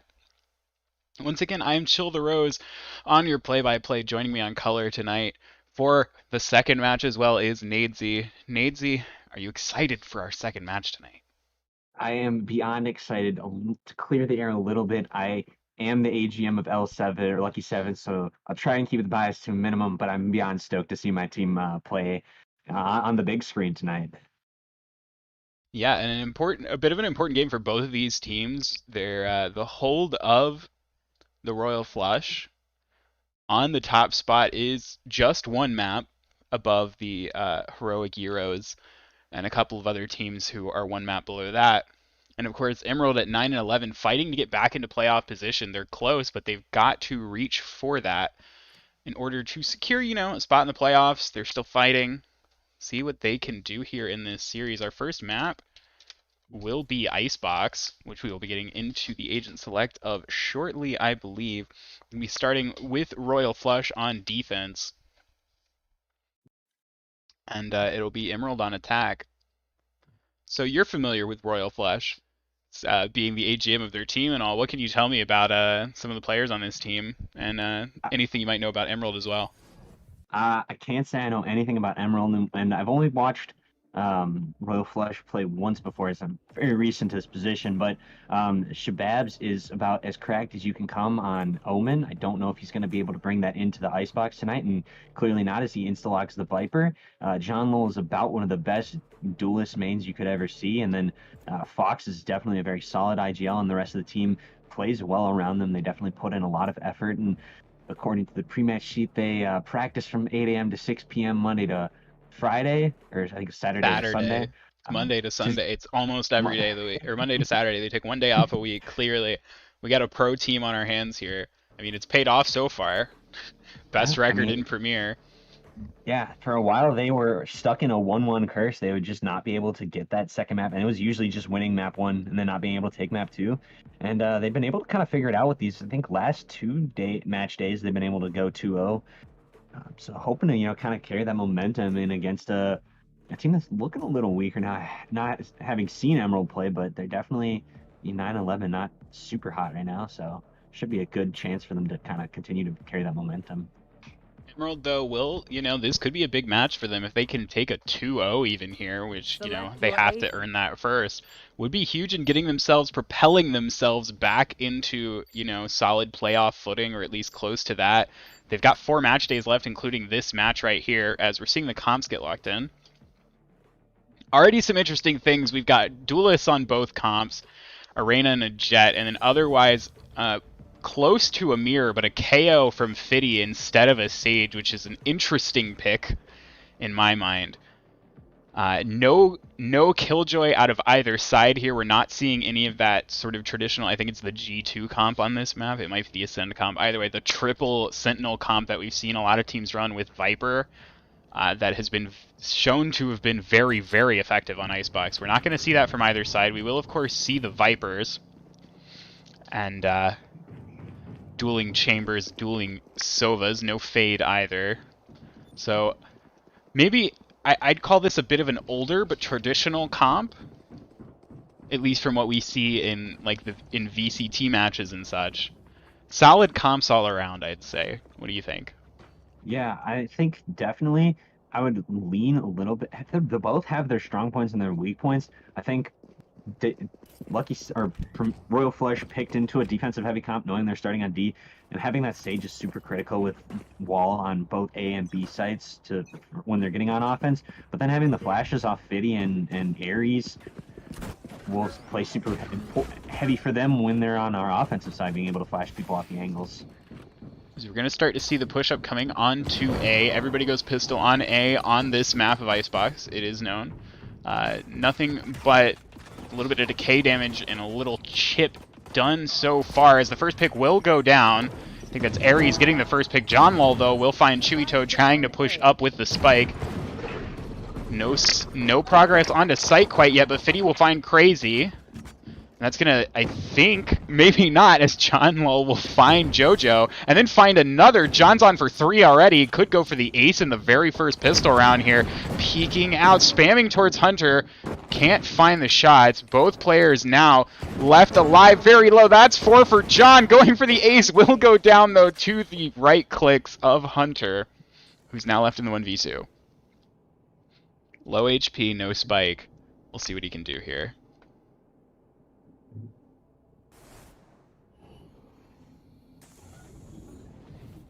Seconds left. The shots are going to come in. He tags his opponent low, but Shababs is going to go over the top. Smart play there. John Lull with the huge 4K, and his team catches the last kill for him. And a first round will go the way of Royal Flush, so already off to a hot start. Yeah, loving to see it. John is just... Some may say all aim, no brain. He's definitely brought the aim tonight. We'll see if he brings a little bit more brain as we continue to get going here, and then Shabab's able to close it out with a pretty sneaky little play that crazy nerd Hunter was not expecting at all. I'd like to distance myself from the comments of my co-caster tonight. John, I'm sure you have a wonderful brain. As we're gonna see the attack on lesser weapons start to push up. Fiddy with a ghost and some light armor is about the only thing we will see from a couple of these players. As Aries going to go through this Viper, while Shababs, though, will find Hunter trying to push through. John Lull will find JoJo, and a couple more go down. It'll leave it all on Aries, who does have the lurk angle. I think he's actually just going to get seen. Oh, no, the shots go wide. Had the lurk angle, but didn't have the aim. John flicks around on his head. It'll be another 3K. He's already up to 7 is John Lull, as those eco frags come through for him. And we go up 2-0 for Royal Flush. Yeah, already has jet blades online, which is pretty great for Royal Flush here, and that's just been John and Shabab so far. With, all of the kills between the two of them, off to a hot start. Both of them. Warm-ups definitely paying dividends early on. All right, so we're gonna get into the third round, and it looks like A is the goal here once again. John Lull with his Vandal, definitely the biggest threat in the round for Royal Flush. We'll see how Emerald can deal with this. Fiddy already tagged up. Aries actually is going to go down. So John Lull, like I said, the biggest threat in this round has already made his presence known. Finds the first. This sort of awkward angle dueling Chewy Toad. Nobody can hit a shot, but John Lull will end up losing out. And JoJo will find another. It's now a 3v3. Look at Fiddy's health. Fiddy is literally on 1 hit point. Fiddy on 1 and Chewy on 30, so they're both, one shot to defeat with Spectre. He's crazy. I'm getting a lot of information off of this push, and they're knowing the B-side hit is coming in. Crazy might get some good timing here on the Hunter play. Hunter, though, will find Fox. Chewy Toad now down to single-digit health, and Crazy did find that timing onto the only decent health member left alive. It's going to be just Chewy Toad. KO, both 9 HP between them. Spectre doesn't matter that much when your opponent's on 1 HP. They have to re-aggress. They have to get this spike down somehow. Shababs spraying through the smoke, pulling out the ghost. Chewy Toad, though, too scared to take the fight, and the smoke has to back away. Now trying to plant behind the box. Shabab's going to walk up on him. He should find this kill after the plant, and does. Fiddy, though, nice shot on a Crazy with 1 health. Shabab swings out. Smart play to go to the ghost. Survives with just 30 hit points. Goes for a little bit of the BM, and he's going to get that third round on the board, as they will convert the bonus off of that. Yeah, Crouch getting stuck a little early on. Shab's able to secure a nice clutch there. Low health. Convert that bonus round, get that 3-0 lead.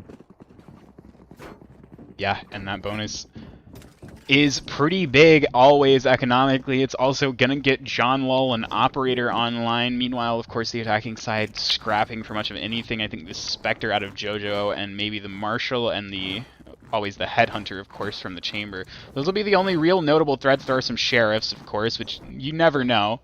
But it'll take a lot out of the side of Emerald here if they want to convert into this round. As John Lull does actually get tagged down pretty low. It doesn't get flicked on, though. I think he might have legged somebody or just wallbanged twice, because nobody went down there. Some low health players. John Lull is going to get healed back up. Unfortunately for the side of Emerald, they didn't bring a Sage or a Skye, so there's no healing available for these two low health players, and we saw that come into effect last round. And we'll see if it bites them here too.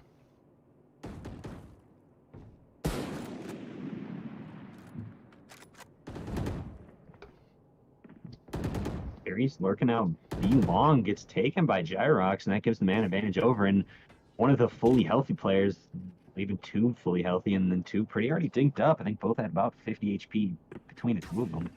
Or, each of them. Hunter could find Fox looking the wrong direction and does, but actually can't land the shots. Meanwhile, that shock dart lineup, I guess, I would going to assume lineup found the kill anyway. Nice shock dart from Fox. He will finally go down to Fiddy. But a couple of players have fallen for this side. And it's just going to be two attackers left alive. Spike's actually not even on their persons. They're going to have to run back to Belt to grab it. Hunter's going to play up. Sees Shababs. Tries to get the reswing. Can't.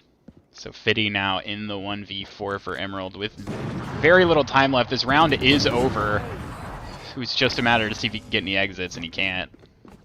John Lull will chime in with the operator. And that'll be another round on the board. Shababs, by the way, 6-0-0, hasn't died yet. John Lull on 9-2-4. Maybe did get some leg shots or wall bangs in that round. This is a huge early start for Royal Flush. Yeah, they're looking on top of it so far. No real attempt to stop this early momentum by Emerald. We'll see what they're able to do in their second gun round. I think having a little more utility behind the buy compared to before. They still got they did get a bomb play in the third round. And instant null command is shut down by Shababs. They're going to be able to get Fiddy back on his feet at the very least. But no push pressure, though. Fiddy's just going to keep swinging forward, finds one. Shababs from the off angle will get the trade, but does go down, so it's a 3v4 now. As John Lull's rotating in, he took some fall damage, but he's just going straight in with the Blade Storm, perhaps. Ares will find a second pick on the round. John Lull very low, tries to get the planter, can't. It's going to be down to Crazy M here, 2 points off of the Resurrection. John Lull would probably be the only target. He'd have to go huge here with Crazy to convert this round, and he's going to have to go through Ares first to do it, it looks like. Dink and done. Ares will clean that up with the 3K. The sub for Emerald coming in with a nice round, and that'll get their first on the board. Really good for the team Emerald to get their first round on the board early on, giving up 4 rounds early, able to stop that momentum. Buy's going to be coming out, but it's going to be a little bit broken. I think. No, it should be solid. Just they won't have any econ for the next round. Meanwhile, on the Emerald side, they have all the econ they could ever want for a couple rounds down the line. So this is a pretty big round for Royal Flush here to win. Yeah, and perhaps a really big round for Emerald as well. They get this win on the board. They get themselves into a good position. But a nice set play coming out from Fox and John. Fox will find the first. John will find one as well, but Fiddy's going to trade both kills. It ends up being a 2-for-2, and we're into a 3v3 with a lot of aid control, it feels, at least Emerald think early on here, and they would be right if they go this way. Only one defender in the form of Crazy M here. Fiddy's gotten up on top of 410. Oh, that's unfortunate for JoJo. That recon dart just flew away, and actually Crazy M doesn't realize he's staring at 2 players. Only shoots at the first, actually gets dinked up as well. Drops to the lower angle. Better angle as well. Fiddy wasn't ready for it, and with the Resurrection online, this is going to get difficult. Hunter, though, on the lurk finds one, goes down, so it's a 1v2 now on low health for JoJo. Oh, and I think Shabab's caught a shoulder there. Doesn't find the shot. JoJo swinging out. Crazy M will swing and find the kill, so it'll be a cleanup. A nice play from Crazy M on the back of sight, and 5th on the board for Royal Flush. Yeah, he had the opportunity to go absolutely big from heaven, or from upper rafters, getting Fiddy and JoJo. Does a little damage onto JoJo, drops down, actually got head dinked through the nest area, so lucky to stay alive there. I think he was down to 45, popped his heal, and then swung and took down Fiddy, and then was able to clean up JoJo later on in the round. Yeah, that drop must have gone unheard. It was a nice little play, as it... There is still money in the bank here for Emerald, as well as the Tour de Force coming out here, as we'll do a quick check at the scoreboard, as they are starting to push in towards the B site. There are 2 players here to defend. Most immediately will be Gyrox on yellow here. And actually, Chewy Toad's instantly popping the Viper's Pit. Gyrox will find 1, but will get traded out by the Tour de Force. Shababs backs out of the Viper's Pit. Everyone's going to be here to rotate before the spike goes down, though. Chewy Toad's probably going to have a hard time getting this thing planted with no Sage. A lot of spam and some ultimates coming through. The Hunter's Fury from Fox. Now the plant's being stuck, but nobody's there to help. Down B. Chewy Toad's going to go down, and now Spike's abandoned. Fitty, though, will find 1 onto Crazy M. This round's not impossible, but things are not looking good here for Emerald. John Lowell will find JoJo. And it's on to Fitty and Hunter Shadow. It's on to Hunter Shadow. Tour de Force online. Has to deal with the one-way. I don't know if that was just tap spam or what, but Fox will find the last kill. Round goes the way of Royal Flush. I gotta wonder why there was no one else in that Viper's Pit. Yeah, that was definitely an interesting call to have everyone still playing back from yellow and from long, not really helping Chewy Toad out in that Viper's Pit. I kind of thought for a second Shabs would pop his own Viper's Pit and kind of have a dueling Viper's Pits going on at the same time. Decided to save it, and rightfully so. They were able to get the round without it, and now they have it for a rainy day. We go. Yeah, you gotta... That's the thing when you don't have the Sage pick. It's hard to get spiked down, especially on that B site. And even with the Viper's Pit up, there's no way to plant safely amidst all of that spam. So they're going to go towards A on this eco. Already a first pick going to Fox, though. Yeah, it's just one of those detriments from not having the... Also, John Lowell could have easily gotten picked there, tracking the recon guard. Detriment of not having the Sage is we're going to see 2 more trades come through, or not even trades, just picks come through for the defense. It leaves JoJo in the 1v5. He's shooting before he aims, unfortunately. He's going to go down from the turn by John Lowell.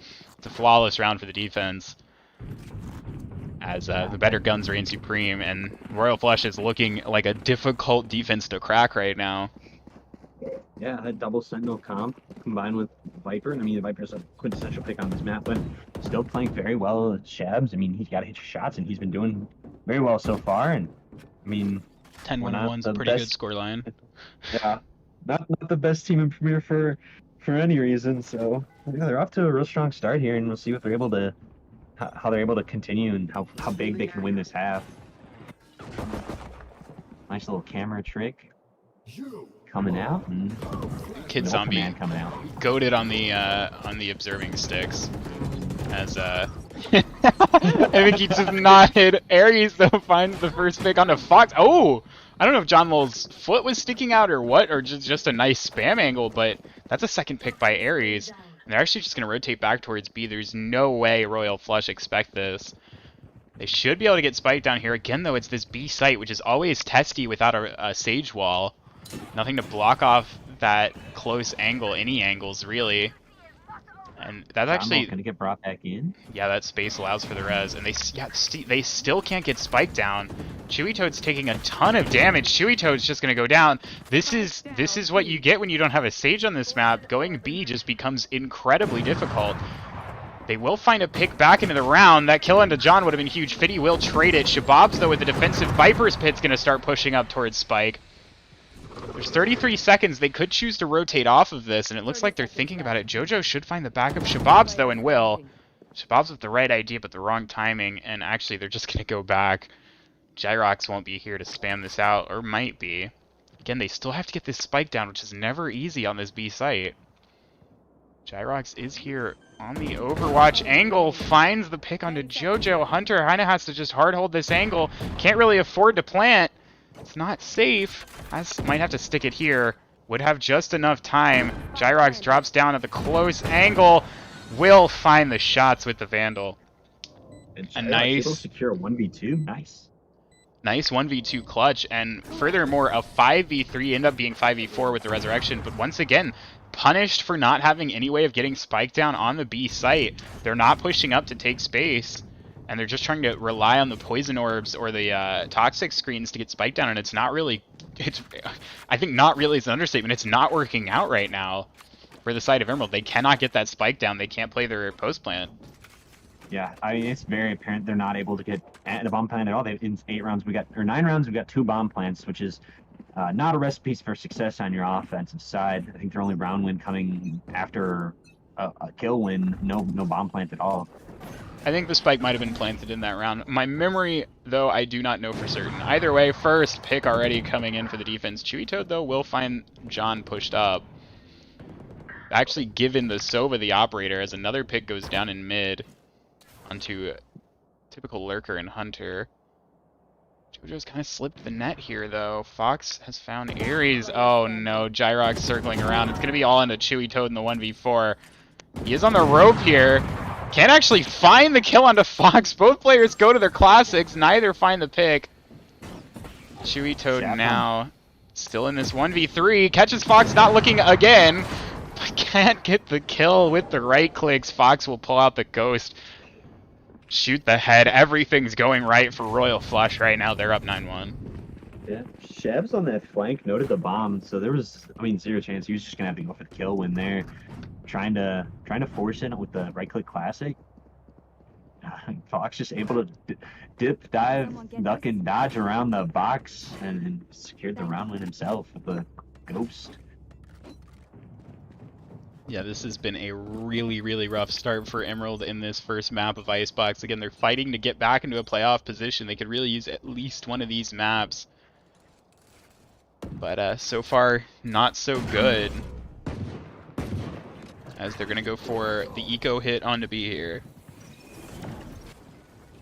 It's like a little bit of a misthrow with the KO knife from 0 point. And not able to get any intel off of it, and they're just kind of getting punished by it a little bit. Yeah, they're getting bottled up in B long. They can't even get out towards yellow. Definitely can't scale towards the site. John Lowell has flank lockdown, though. Ares finds a nice headshot onto Gyrox. No resurrection available. Crazy M hasn't been too involved in the action most of the half. So they might be able to at least get some presence forwards.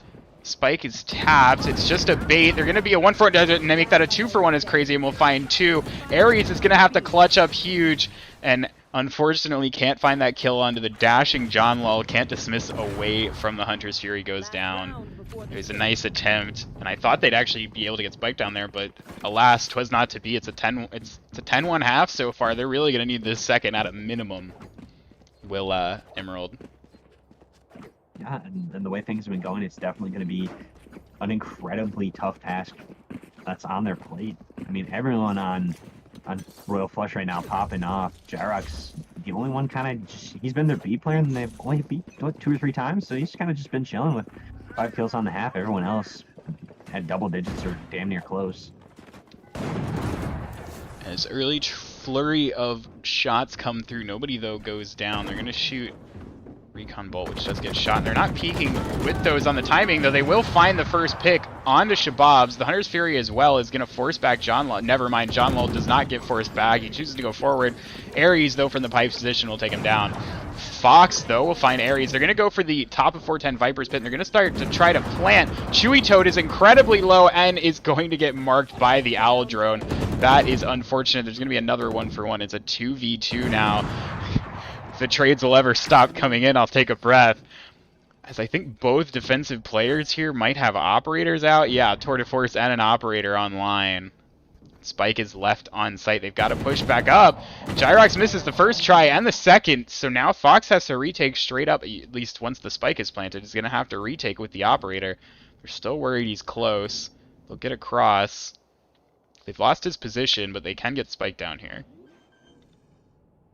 30 seconds left. Fox with no util has 10 seconds until he gets that recon dart, but kind of already knows where they should be. So the Owl Drone Drone. coming in. Oh, it didn't see him. Oh, that's almost very unfortunate for the side of Emerald. Thankfully, Hunter with the Tour de Force Switching sides. was holding the angle anyway, finds the last pick. So it'll be 2 rounds in the half for Emerald. They'll claw back a little closer. And I just checked the first time this, as Premier and Contender go, these teams are playing each other for the second time. The first series was a 1-1 split. However, the map win for Emerald was on bind, and that was a 13-11 win for them. And then Royal Flush won Breeze 13-3, so pretty big round differential despite the split. And we might be heading that way to the big round differentials right here, as Royal Flush already up with a huge start. Definitely going to need to be a pistol round out of Emerald if they want a chance here. Yeah, looks like a solid mid take's gonna be coming in early with Shabs kind of lurking a little bit towards long. Fox Ares, but has no idea that Chewy Toad could be this pushed up. Chewy won't swing though, and they've actually gotten Do-Si-Do'd on. The entirety of Royal Flush have gone around the other side. John Wall painting Hunter's shadow with bullets, but actually can't take him out. Finally will find shots. Meanwhile, Ares has found 2. The spike has gotten down. Ares has found 3. John Wall's the last alive. John Wall is dead. They have to clear this weird Viper, or this weird wall to get to the spike. Interesting. A really good idea, but it doesn't pay off as all the players go down, and it will be that pistol round coming in for Team Emerald. Yeah, unfortunately, Royal Flush not really able to convert off the kind of momentum they had. They got that early pick in Kitchen, and then every pick after just went in favor of Emeralds. They were able to get that all-important pistol for them to get some momentum back on their side before, you know, Royal Flush closes out the map. We'll see if they can keep it rolling here. They're obviously going to roll into their second round here. Biggest threat is John Wall once again on the Marshall Fox. Also with the Sheriff, and Gyrox probably still has some shots in that Headhunter. We'll see what they can do with them.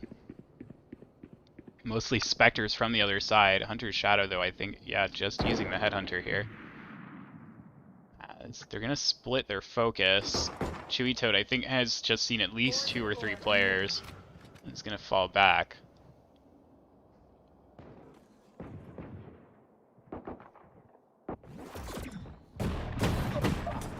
Okay, so Hunter's Shadow will find Fox. Bit of a pop flash was thrown there. I don't think it got anybody, though. John Wall, though, like I said, that Marshall's a threat. He finds the head dink. He will go down eventually. And they're starting to try to get Spike down here on B. It's just Chewy Toad who's playing it well, buying time for his team. The wall's going to come in. Like we said, the wall difference will allow them to get the Spike down. They've got a very close quarters crossfire here. If anybody swings around the wide angle or from the top here like JoJo, this should be a really difficult hold in this 4v3. They're going to fall back. Shababs is going to be kind of left on his own, goes down. Crazy M with the classic, can't find anything. Gyrox as well will go down. Chewy Toad's going to stick the defuse. It was a nice little idea to get the plant down at least, but they can't do much more than that. They take one with them. It's a round win once again for the side of Emerald. Yeah, the defense is looking pretty strong so far to start, but now the real test is coming up. Got guns in the hands of Royal Flush, and not looking super hot on the side of Emerald. You know, you got one Sheriff, you got Bucky, and then a couple of Spectres, so it's doable, but I mean, they're gonna have a tough task ahead of them. In we go. Always doable until that 13th round is on the board, sometimes even then, because overtime rules do exist, as it will be full Vandals out of the offense. They're going to clear any forward aggression here with that nice recon dart. Fiddy, though, is quickly pushing down mid, and the hit's starting to come towards A. We'll see how long they can hold this. They can buy time for Fiddy, who actually might not realize he's going to walk into the trip if he's not careful. Meanwhile, on the site, John Wall tagged up very low. Gyrox, though, will find JoJo. Fiddy's still trying to work his way around. And they're actually they just hear him. Shabab should swing out and find a free kill, and will do so. They're still bottled up in Maze, but they've taken down 2. Oh, but Hunter's Shadow's traded one back. Shababs will take him out. It's going to be a 2v3. If they run away here, which looks like they're doing, that Vandal at least is recoverable, and the other Vandal might be as well. If they choose to push up that far, you're just going to stick with the Spectre on Chewy Toad. John Wall on low health, though. This is very doable in the 2v3 here. Not easy, of course, but very, very possible, as Shababs gets the spike down and is going to push up on the close angle. Chewy Toad manages to live it. It'll be a trade. Shababs will take down Chewy Toad and go down to Ares. John Wall's on this lurk. We'll see if he can find the timing onto Ares to shut down any attempt here. Ares is clearing everything. John Lol could swing out now and find him. Still very patient play from John Lol here, as Ares is kind of left in the unwelcome position of having to clear out the entirety of B long. Swings out, does find the pick, but has no idea where John Lol is. Time is pretty much out as well. Still charging forward, he's just going to get shot here, most likely. John Lol actually chooses not to swing, but Ares will be forced into him and will go down. However, for the defense, on that bonus round, every gun is offline. Every member of the attacking side of Royal Flush did die there, so the economy's not looking great. We're seeing, I think they're debating, and it looks like they are going to choose to save, just bank money with the round advantage, but that's at least a nice pickup for the side of Emerald. Yeah, definitely the huge silver lining for Emerald is they get to go in with a buy, and I don't think they know it yet, but they're gonna be facing weaker guns.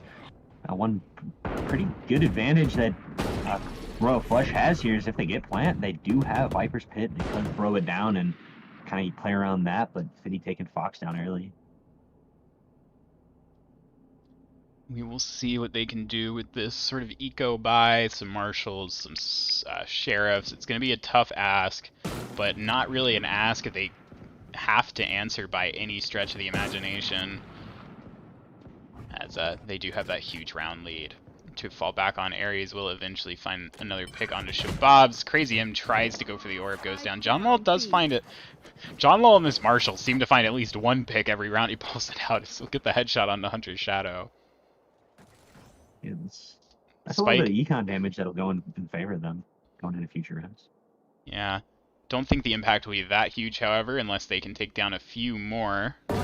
As Ares is going to execute Gyrox, John Lol is going to go down. Spike was dropped on B-Long, makes things very, very difficult there in the 2v4.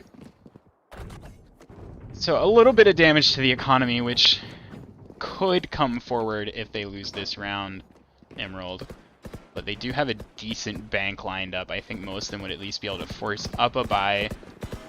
And at this point, when you're this up against the wall, ecoing obviously wouldn't be an option. 5th round on the board, and now the buy will come back out for Royal Flush.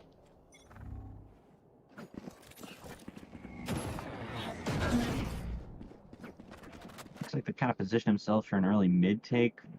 Viper's orb did come out, leaning towards the A site, kind of suggesting it. Nice shot by Hunter Shadow. That's like a nice little bait there. I don't know if that was a footstep bait or not, but either way, I think there was a death going through one way or the other onto Crazy M, who's kind of caught in that position. Though the lurk up by Fox and John Lol does pay off, and they find Ares. Spike's still deep in spawn, so they haven't committed anywhere. John Lol like really low though. I think he's down to what, 10 HP. Yeah, must have gotten head dinked by a Phantom yet again. Looks like they're. Oh, Shabs has lurked his way all the way up into A. Fiddy playing super deep back, not even like on the ramp. So there's 0% chance that he knows what's going on right now. Should eventually figure it out once noise. Oh, in this fight, this allows the Viper's Pit to go down. That's concerning. Gyrox will go down, and that fragment, yeah, that's actually going to take down Fox. I was going to say that could do a lot of damage, and it does. Shabab's now. He's going to have to do a lot from this position, especially with the low health John Lol so far away. First push in will be Chewy Toad, who will go down. Shab's getting tagged down, runs away, manages to live actually. Throws out the snake bites behind him. Jojo does find John on the lurk. And they know Shababs has been pushed out of the Viper's Pit. And Hunter will swing him and take him down. So a nice retake. Catching all of the lurks there, they left Shababs to defend the Viper's Pit alone. Never the situation you want to be in against that swarm of utility that came through. And the swarm of bullets. So it'll be a 6th on the board. This comeback's on its way. It's starting to materialize. It's still a long way off. They need 5, technically 6 more to force overtime. It's a huge ask, but they're so far forcing Royal Flush onto the eco here, They're starting to work their way back in. Yeah, it's an eco, but they do have jet blades. They do have Tour de Force, which has already been brought into the round. Do have Sage Res, which I don't have super good value unless they get an early pick. And then Fox has this Hunter's Fury, so it's still a very doable round for Royal Flush here. Yeah, this is actually a bit of a scary round, a bit of a trap round for the side of Emerald, as actually that's going to be a straight-up tag. Chewy Toad, though, has his teammate, takes out John Lull in the air. The Hunter's Fury won't find connections either. That could have been a nice pick on the Ares. Instead, the round so far being handled.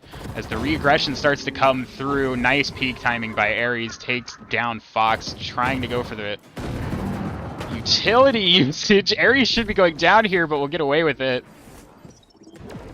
And it's just going to keep playing aggressive, which is really, really, really aggressive from Ares. Eventually does get punished from it on the low health.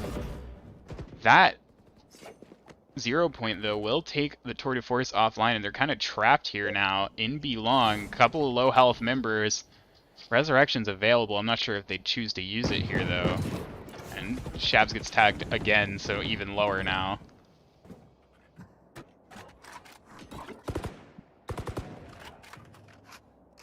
Thirty seconds left.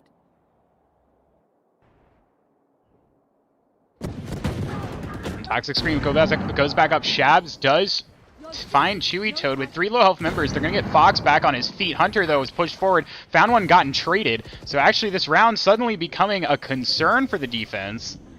As there's 3 alive. Yeah, a couple of them are on really low health. Hunter will take out one of those low health members that gets traded. They can't keep trading 1 for 1. JoJo's going to have to find the last 2 himself. I'm not sure either really has a gun. I think Shabs might. Yep. Further back, has the weaker health as well. JoJo has to find him. Isn't looking the right direction. Shabs will take him down. That's a huge thrifty round out of Royal Flush, and that's going to put them on match point. Shabs with a huge kill off the Sheriff, and then able to find a Phantom somewhere in the mess of chaos going on B site, and able to get 2 more off the back of it and secure that 12th round and guarantee of overtime. But yeah, that was just a prime example of why numbers matter in Valorant. They had weaker guns for the most part, but they managed to trade every kill that Emerald got, and eventually, you know, the numbers advantage, even on the low health, even with lesser guns, the numbers advantage ends up paying off, puts them in a 2v1, and JoJo left with the task of finding the last player. Couldn't locate where to look, and actually Hunter's gonna whiff onto Fox. So already the first pick here in this match point round. See what the response here. Yeah, we're gonna see the null command come out. John Lull, though, pushed up on the aggressive angle, is gonna find Fitty. They're gonna throw out the Hunter's Fury on the attempt at a plant, and they're actually gonna find Fox. Chewy Toad will find one, but will go down.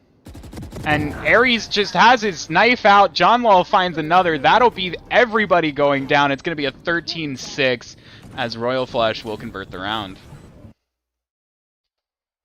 yeah, just a clean as you like round win there. Hunter definitely had a great opportunity to give them a huge advantage, taking out Fox early, but whiffs on the shot, and Fox clean as a whistle headshot, and then the round just steamrolled from there. Yeah, it looked like they were going for the early retake, but couldn't actually find it to come through there. And Ares also trying to lurk up the flank, gets caught knife out. Round, again, goes the way of Royal Flush, and the map goes their way too, as they will go up on the series 1-0, continuing their winning ways, now up to 14-7, looking to make it 15 tonight. We'll come back for map 2. That will be Fracture. We'll see if Emerald can get a split or if Royal Flush will roll. We'll be back soon. Don't go anywhere.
Welcome back. We're here for map 2 between Royal Flush and Emerald. We'll be going on to Fracture for map 2. We saw map 1 of Icebox going to Royal Flush in, I believe it was 13-6 fashion.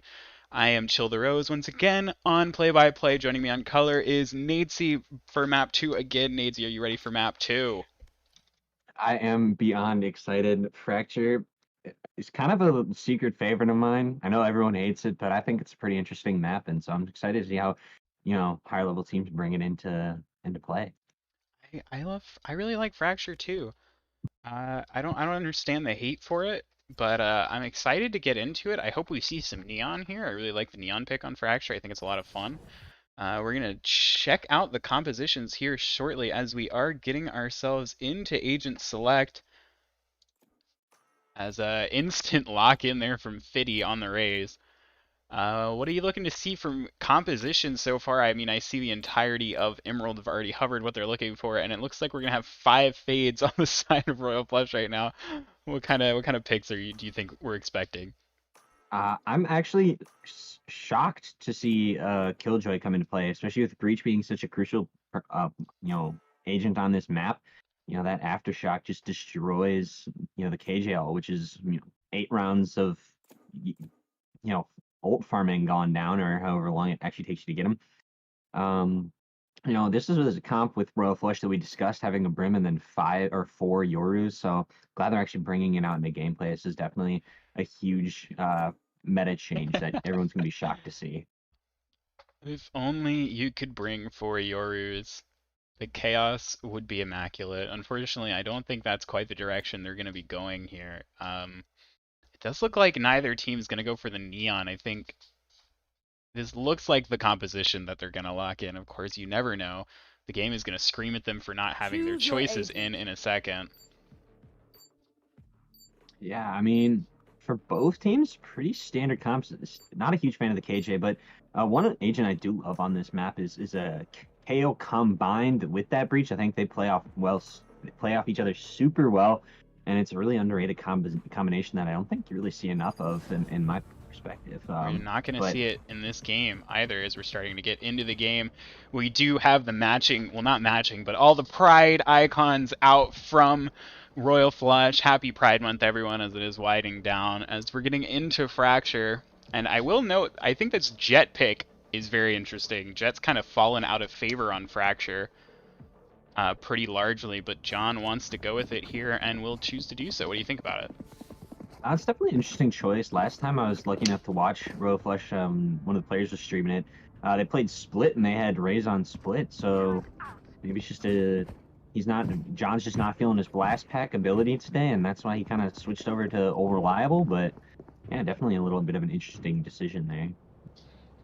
Yeah, interested to see how it works. It looks like the side of Royal Flush want to hit A first here. They will be starting on the attack.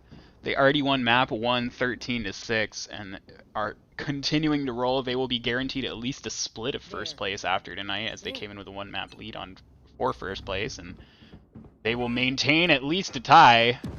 Though if they win this map, they will definitely remain in first place. Emerald looking to get back towards 500 after dropping the first map, trying to salvage a 10-12 record here. As the first fights happening here in A main. That's a lot of guns in front of Fiddy, and I think he's wise to it backsway. Everybody goes through the door, though. This is a stampede, as Fox will find Fiddy. Nobody else is on site to stop them, as they're going to get the spike down, but this retake should be here pretty quickly. Yeah, the entirety of Emerald already ready to go. They just kind of have a Sage Wall to break through if they want to begin their retake, so they might just elect to go through the ropes position. Ares will find one, but actually goes down through the smoke there. Actually, oh no, it was from behind, from the door. Hunter finds one onto Jirox, but gets tagged very low. They're starting to push up here. There's a nice crossfire from the defense. Hunter, the Shabops, misses the left click, but right click goes down. Crazy M will find Chewy Toad. It's all onto JoJo here. In the 1v3, taps away, gets the first head, but has to go for the reload. Shabs will take him down. It's a 3K for the Brimstone, and that fast rush ends up working out. They win another pistol round, another attacking pistol round to Royal Flush. Yeah, and Shabs just, had a couple nice kills there. like you kind of mentioned, missed that right click, which wasn't even really necessary. I don't think maybe he knew that at the time, but you know, eventually switched to that left click, able to convert the kill, and I think yeah, he actually. gets around on the board for flush. I think there's a chance he was going for that right click because he knew Hunter was low, but unfortunately, classic right click at some ranges, while the best gun in the game, and other ranges is woefully under-equipped for the situation.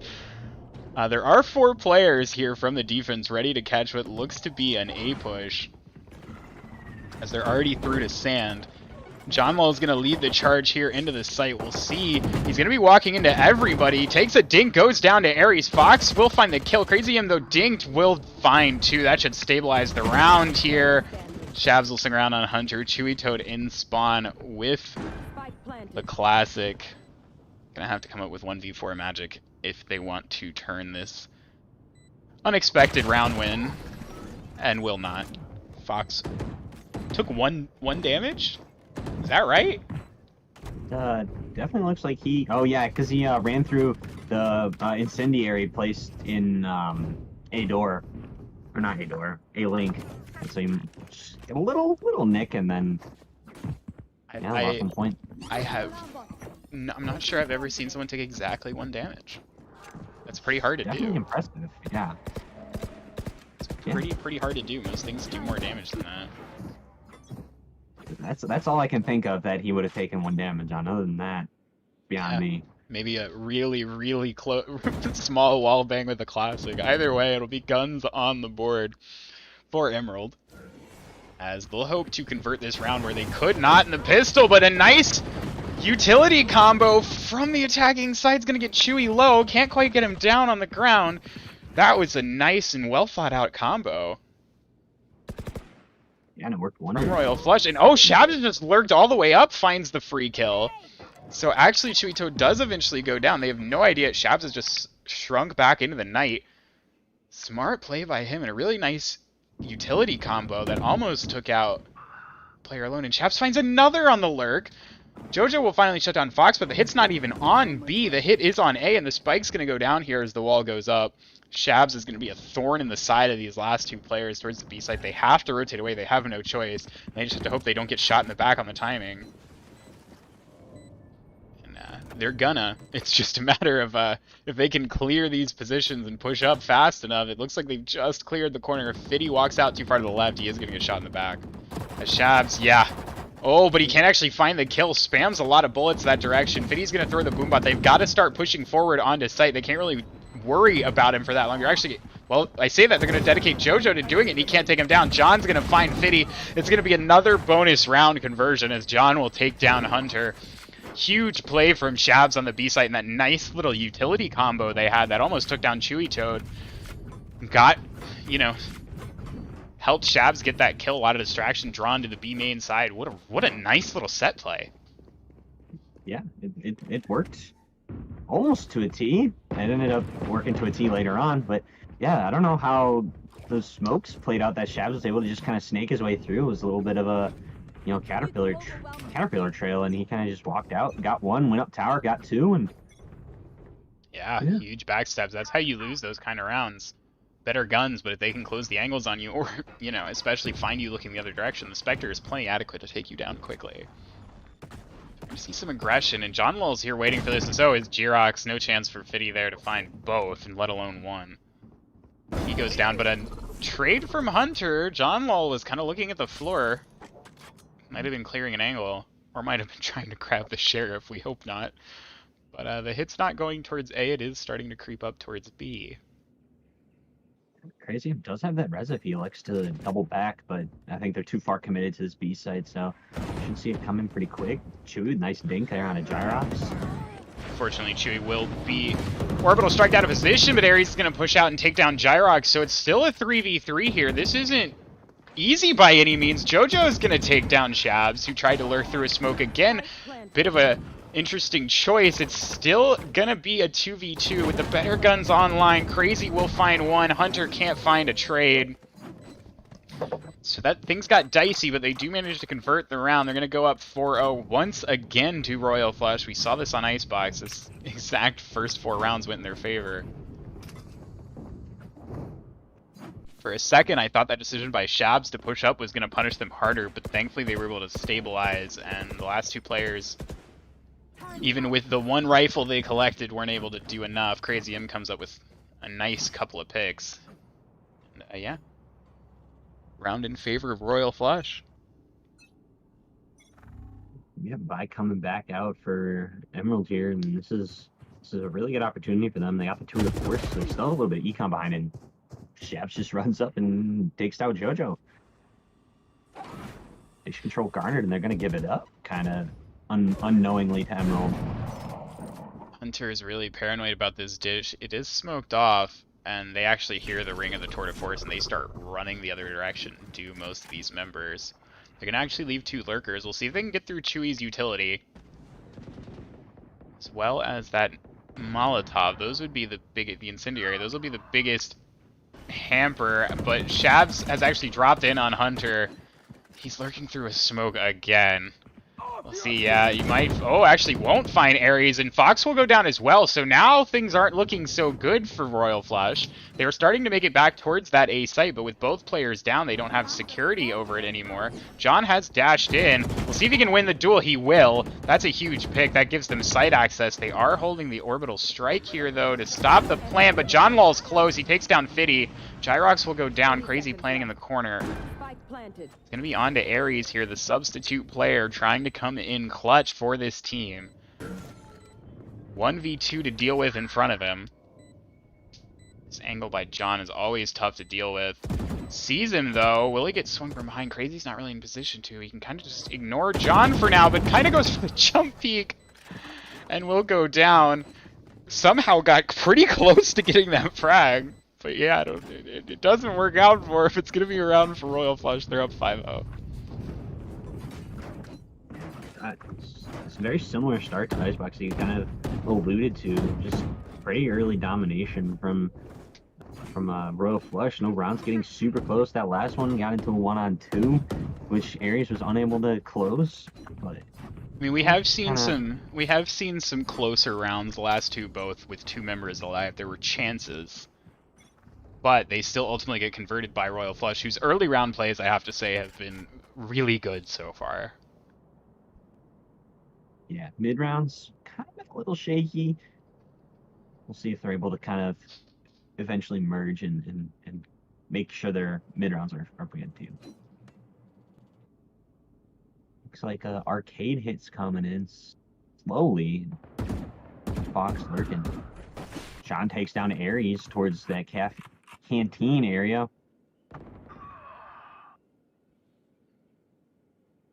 And Fox takes down Hunter Shadow towards underneath A site, and it's going to be all on to Chewy Toad with the Bucky. Is he going to swing to his left? He is. Shab smokes out, goes down. Chewy gets himself a nice little upgrade on low HP, or no shields though, that may not help him out too much in the future. And this B hit should be coming in. Chewy should be relatively known where his position is. Fault line comes in, and Gyrox clearing towards the cafeteria. Chewy finds John here. It's huge, and he does. That's a nice pick. This round now winnable.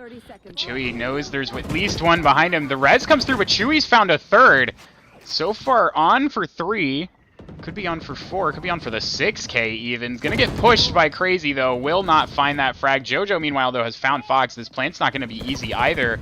Yeah, that paint shells makes things complicated, and Fiddy's got the showstopper out, knows where the plant went through, finds Crazy. It's going to leave a 1v2 here for Shabs. Finds the first, goes down, instant swing. Tried to get aggressive, couldn't get away in time, couldn't take the 1v1 as it came, had to take the fight then and there. Fiddy manages to win it, and similar story once again. The 6th round will be the first that will go on the board for Emerald. Fiddy had that showstopper. I didn't think it was going to hit. It looked like it was going to fly over the top of the wall and harmlessly hit the back, but able to kill Crazy M and push Shabs into a 1-on-2. Did well to get the first one, but unable to spray transfer into the second, and gets a round on the board for Emerald before the game is too far out of hand. Looks like a pause will be coming out. Someone must have crashed. Yeah, we are getting a pause through. Just a request for a pause. Nobody seems to be disconnected. I'm wondering what this is about. Is a tech pause. Somebody on the side of Emerald seems to be having technical issues. Quickly resolved. All right, so we're maybe just a mouse battery died or something. Either way, round's gonna be back underway. We're gonna get back into this round. Some weaker guns coming through for Emerald, who just put their first round on the board, but that first round is on the board, and maybe that is the dam that breaks and gets them in a position. We do see Chuito's actually playing in a slightly different angle than he was before because of fear of this combo, which is coming through. Little bit of an in-game adaptation from Chuito, who chooses life here, as the push is actually going to start coming on to B. Where is it? I was wondering, there weren't that many players here, and they are going to force out Ares. They're actually going to take down Ares, who could have gone forward, chose to go backwards. Gyrox, meanwhile, finds Hunter on the other side of the map. They're going to go into B here. These lurk plays and these utility plays that have come through have really played a huge part in this game so far for Royal Flush, who now have access to the A site. But a nice shot from Fiddy as the spike goes down. No orbital strike to take down AJ ult now, and Chewy getting one, getting two. Down to Fiddy 35. also finds one, so now suddenly Gyrox, out of a 5v3 left in a 3v1, can't find the first. Might have gotten some wallbang damage, but definitely no frag. Gonna have to find a way to convert this 1v3. I don't think it's happening. He's getting pinched from all angles. He'll go down to Jojo. What a retake by the side of Emerald, as they're gonna put their second on the board. Yeah, I mean, that was a thing of beauty.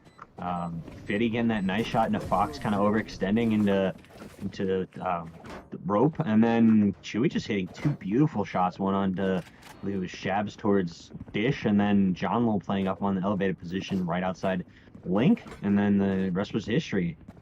We'll just get that one-man advantage and steamroll the rest.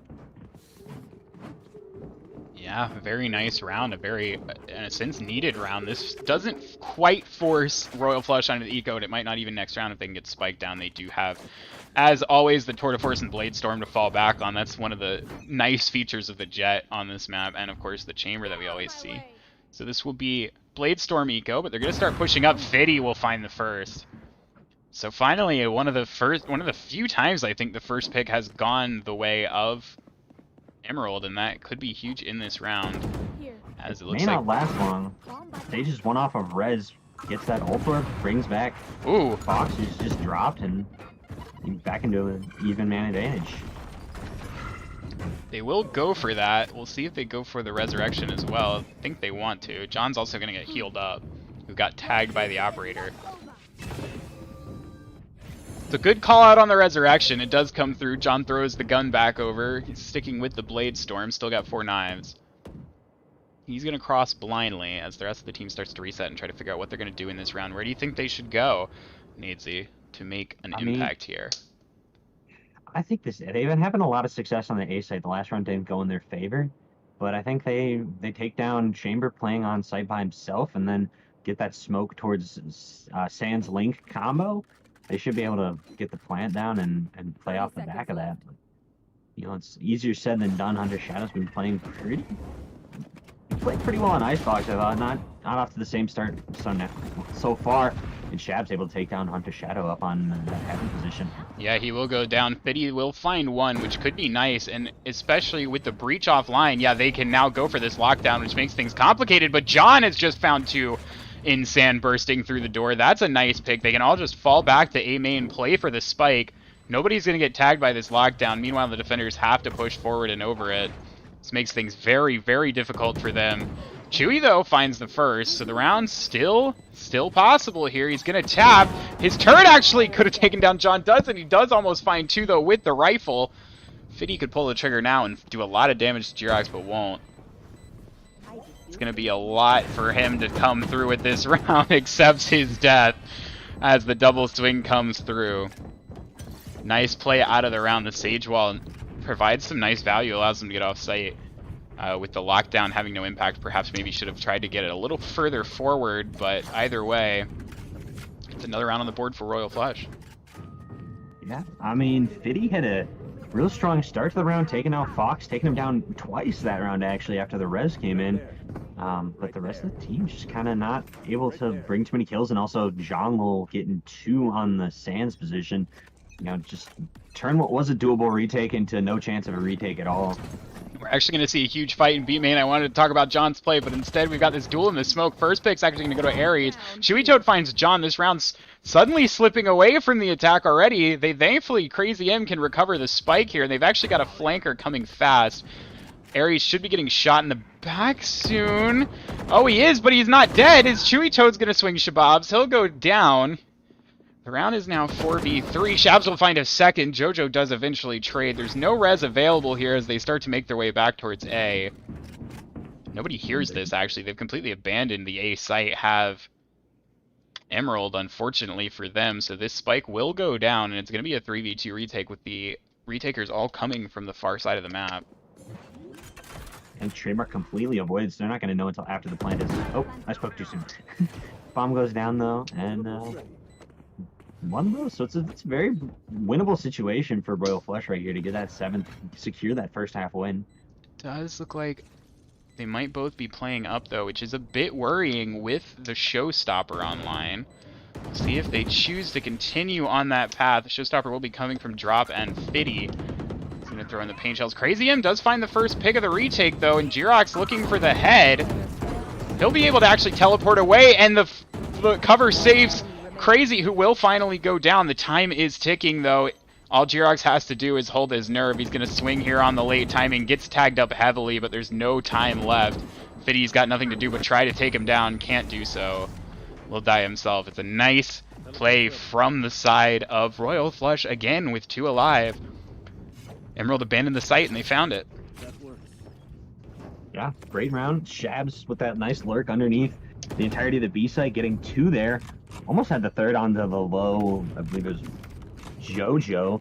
Unable to do so, but later on it didn't matter because Crazy M from that upper position able to get 2 and dodge this Showstopper this time, and then was the difference maker. It was an interesting play. Emerald really left A open there. Gotta wonder. They thought they'd cleared it out. Nobody had ever gone through A main, so there's no reason they couldn't circle back around. Unfortunately, it ends up costing them, as they will play into this round with the lighter buy. And that's an interesting orbital strike position. I gotta wonder what that's for. As the hit's starting to come forward, that is going to be a rolling thunder that comes through. But Hunter Shadow is actually going to catch Shabs trying to push up with the Bucky. They're just going to run away again. And once again, the A site's currently completely abandoned. Chewy was going to rotate, but elects not to, so nobody is going to be here to stop this rotation. I gotta wonder if this is what they want to play for. Little strike out of Brimstone could stall the plant. They do decide to use it, and it looks like they're going for that same plant they've been going all the time. Yeah, this is going to do a pretty good chunk of damage. Or not, actually. Crazy M ready for it, but John Wall walks back into it after taking some damage, and Jojo finds Fox. Round's getting more difficult. Fortunately, that Aftershock's going to go the wrong direction. Faultline has gotten Crazy M. Both of these players kind of pinched in, but Crazy M's going to unpinch them a little bit. Hunter now has to retake with just the Bucky. Teleport's ready. Into a 1v2. Crazy M heals. Gyrox with the shot. Once again around Royal Flush. Honestly, had very little business winning in the long run in that 4v2 that they take. These post plans out of Royal Flush, especially on the A site, but really just everywhere, have been insane. Yeah, I mean, they've been, and Emerald's just been really just giving them the plants, and they know they've been struggling on the retake, so I don't know what the recipe for success is, because they've been stalling the initial take, and then just letting them go to the other site, not rotating in time. Was a bit of a bonus out from Emerald, but that round hurts to lose all the same, as now Fitty is going to face into 2 and cannot find either. Good hold from Shabs. That's going to be another first pick in the favor of Royal Flush. Their attack halves on both of these maps so far have just looked so clean. Fast rotate coming in for Chewy Toad this time, so there's going to be 2 on site to receive this push. When it does come, John working towards the A site. Oh no, what a timing. Such an unfortunate timing there for Chewy Toad, who goes down looking the wrong direction for not but a moment, and it just costs him. They're going to get spiked down again. It's a 2v4 on the retake with John Lowell lurking up from behind. He should be able to find one for free. He will. We'll see if he can clean up the second. Doesn't have to. It's 9-2 so far. Royal Flush looking every bit the part of the top team right now. Round in the half. Yeah, I mean, if they could have done this on Icebox, that map would have been a lot quicker than it was. Really just great team play all around. No one's really not pulling their weight right now. And yeah, things are looking good for Royal Flush here. Yeah, and I do just want to call out, because I decided to open the stats page and got treated to the top 2 players in Premier who have played any substantial amount. In terms of rating, are John Lowell and Shababs for Royal Flush. Emerald's Fitty is, I believe, 5th among active or regular players as well. So good performance out of him, as he's going to be facing here in Finds 2, just as I set him up. Unfortunately, swings out with the nade in hand, but Hunter's able to trade off his death. So a 4v2 here, now a 3v2, a bit of an overeager push by JoJo, and now it's going to be the Resurrection back online. This was another round that should have been won by Emerald. They've got to convert this. Now into the 3v3. This was a round they had a 4v2 advantage in. Could be. Hunter had the lineup. He could have hit that 2-4 shot and took Fox down again. He hits it now as I say that, but could have taken him down a lot sooner. Spike still on the ground. Going to be recovered. That spike going down might be the saving grace, but Shabs can kind of just grab it and run anyway. He waits up the slow field and he's gone. Crucially, for once, they have left a player on the other side of the map, and it looks like they're going to anchor a player on both sites. Both Sentinels here to rely on. Though Hunter is very low, as his teammate starts to leave him. See what he chooses to go for. He's moving a lot, not quite hard holding these angles. Definitely could use a pick here as they start to push him. He'll miss, but he at least gets out alive. Shabs is going to get the spike down here, at least if you think. Hunter, maybe too eager, goes down. It's going to be 2v2 now. And are Royal Flush really going to get away with another round? Ares will find crazy. So maybe not. Shabs has to go for the 1v2 now, and with that lockdown, things are going to get really difficult. He's peeking out from the top, though. He finds one. Chewy has to live. He breaks the wall, going for the classic here, and he finds the kill onto Chewy with it. It's going to be another 10-2 for Royal Flush as they win another round that they had no business taking.